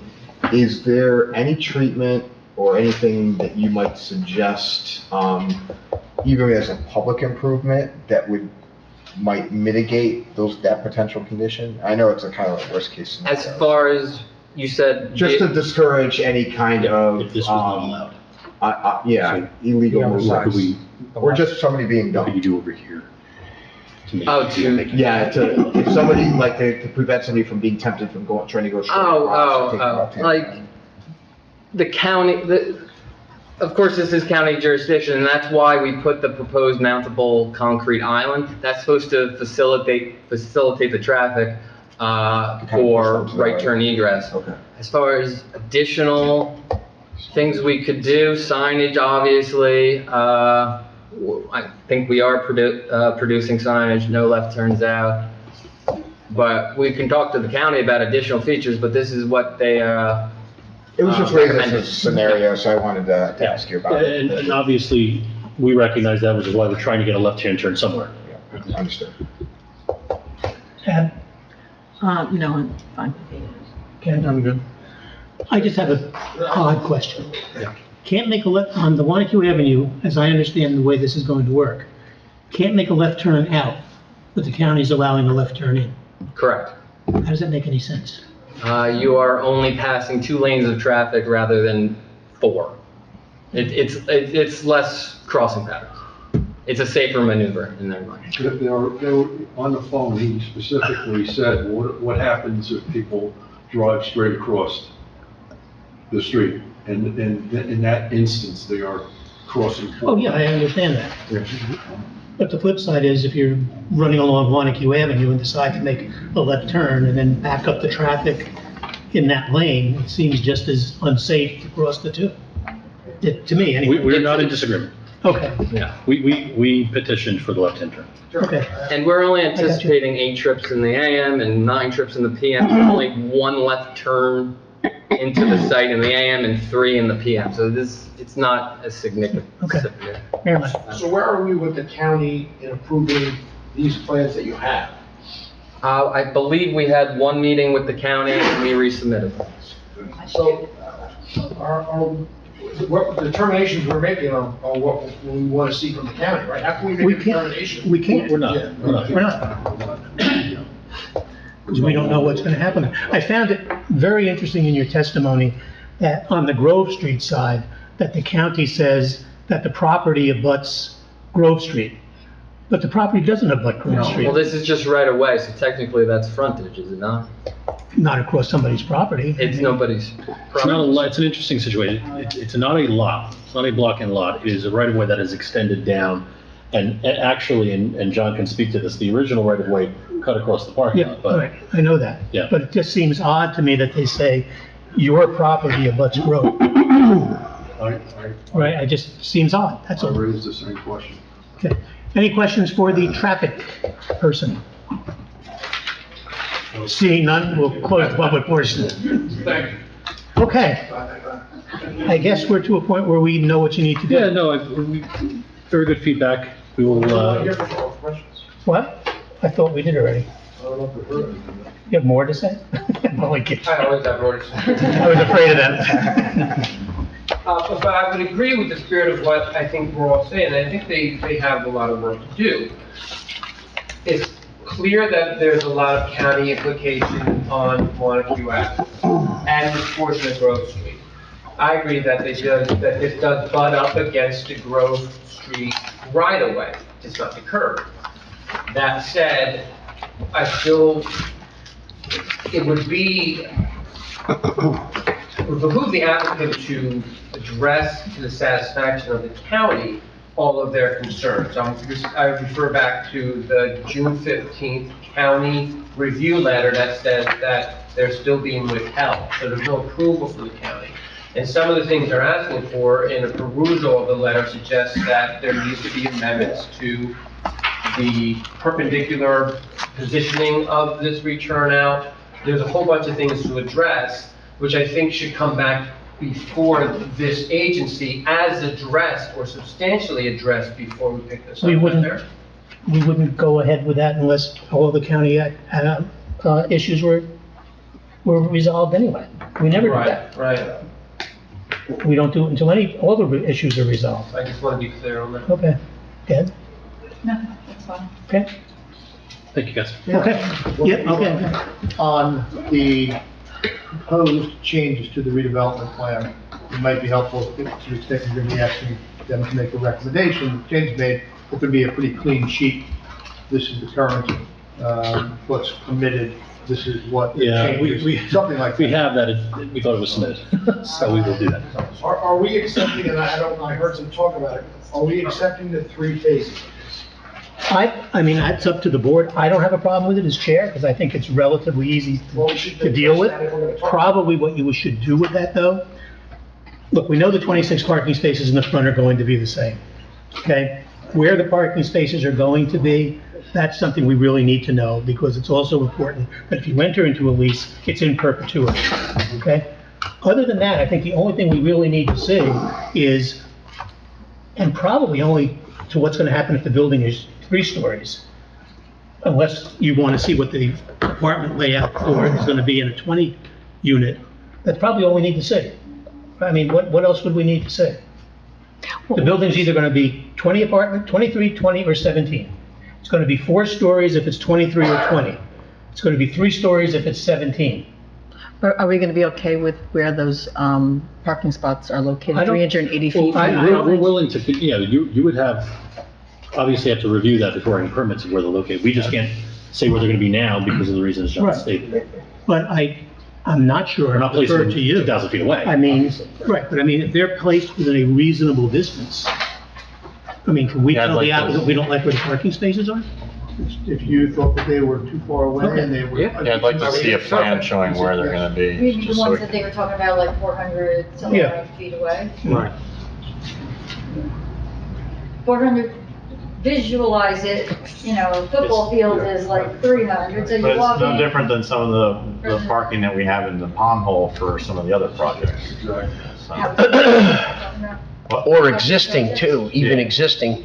It's no. Some of the it's not apartments really in different. town have to I mean, park on the other side. What do you call it, Meridia has the same issue Yeah. going over to the parking lot by the municipal building. Yeah, so all that I'm saying is, I'd just like to see the path, I'd be curious about the path of it.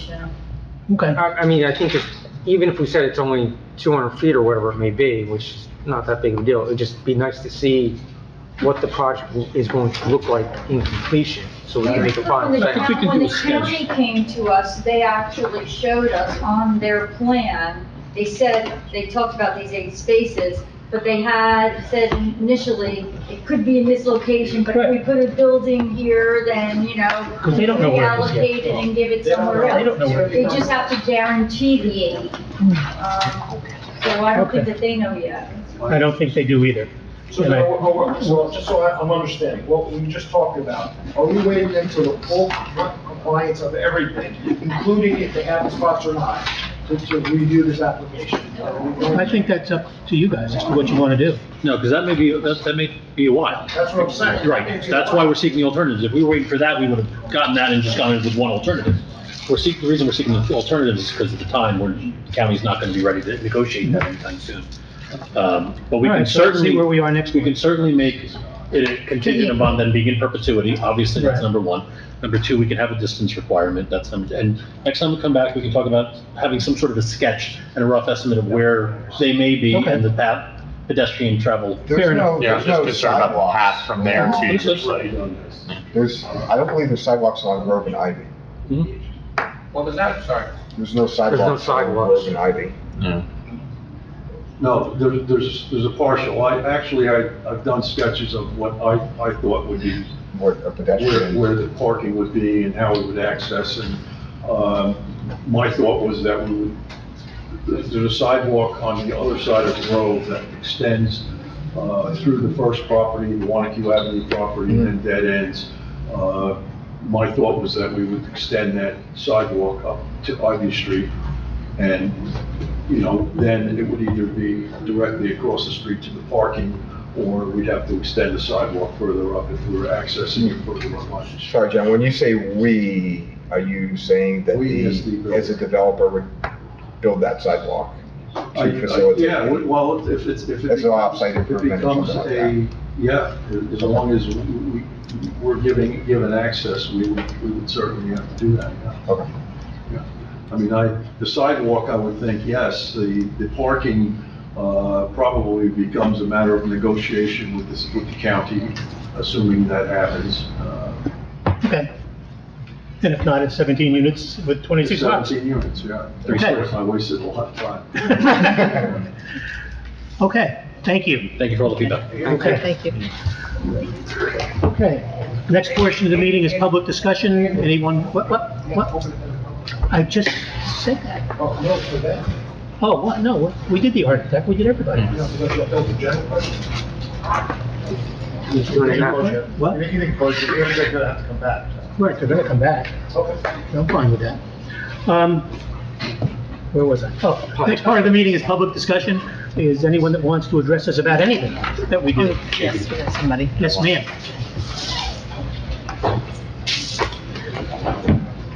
Hilberg, 158 Mountainside Drive. Can't see, there you are. I just have a question. Not necessarily about this, It can be- but about all the projects, because I keep hearing every project that I've heard going on, there's a right-hand turn. So this one was a right-hand turn. The other building before this was a right-hand turn. And then the building, the Meridian building is a right-hand turn from the opposite side. So everything flows into the center of town. And that's a lot of cars. So my question is, everybody does a traffic survey, but they're owned for their building. Has anyone done one for all of the projects collectively? The problem with it is, and it's really not us, is that most of those projects all go onto a county road. And the county determines which way the traffic's gonna go. So what you saw on this last one, they told them, you have to make a right-hand turn out of the one driveway.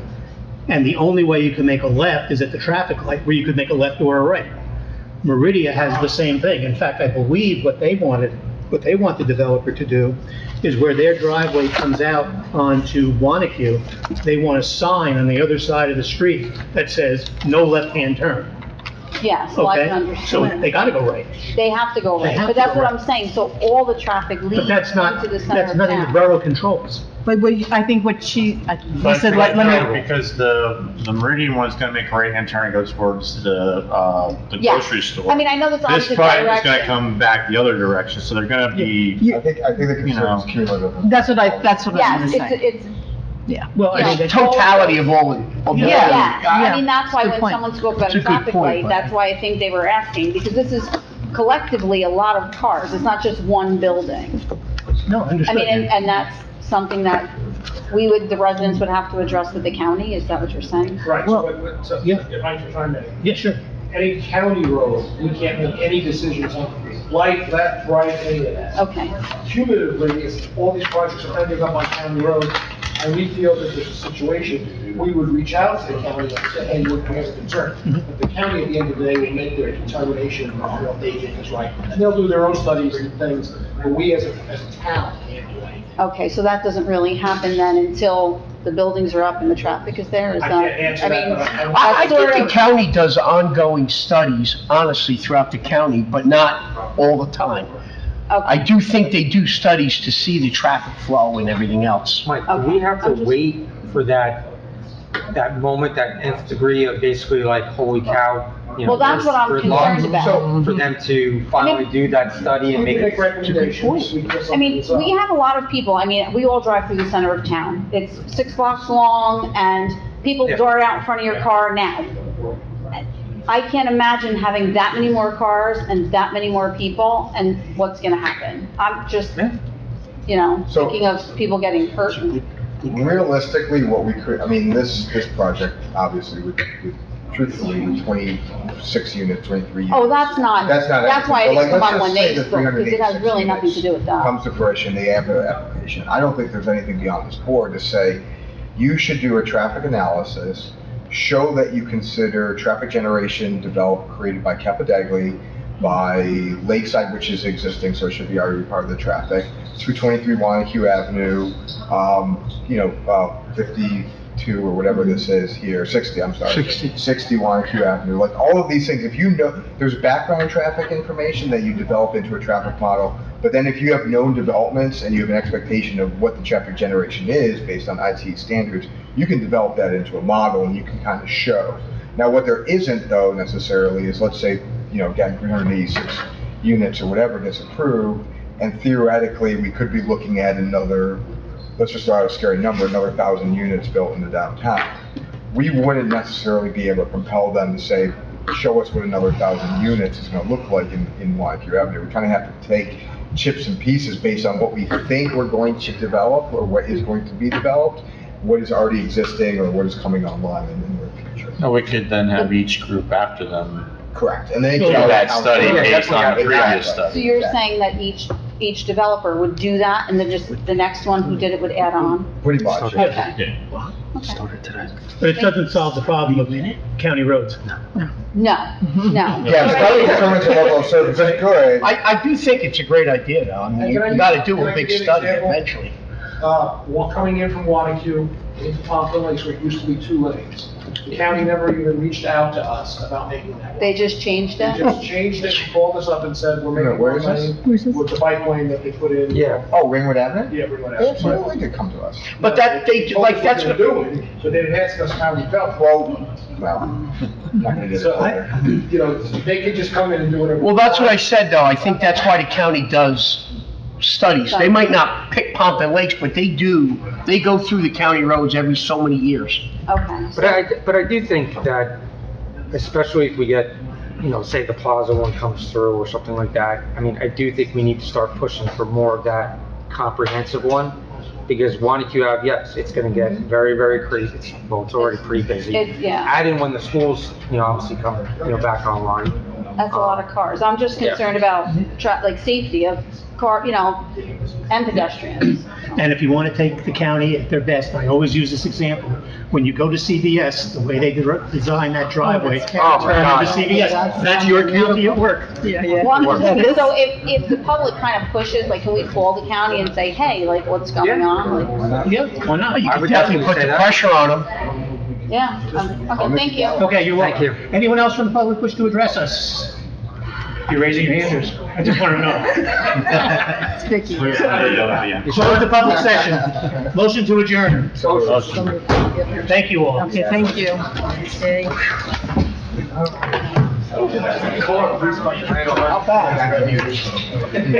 See you next week.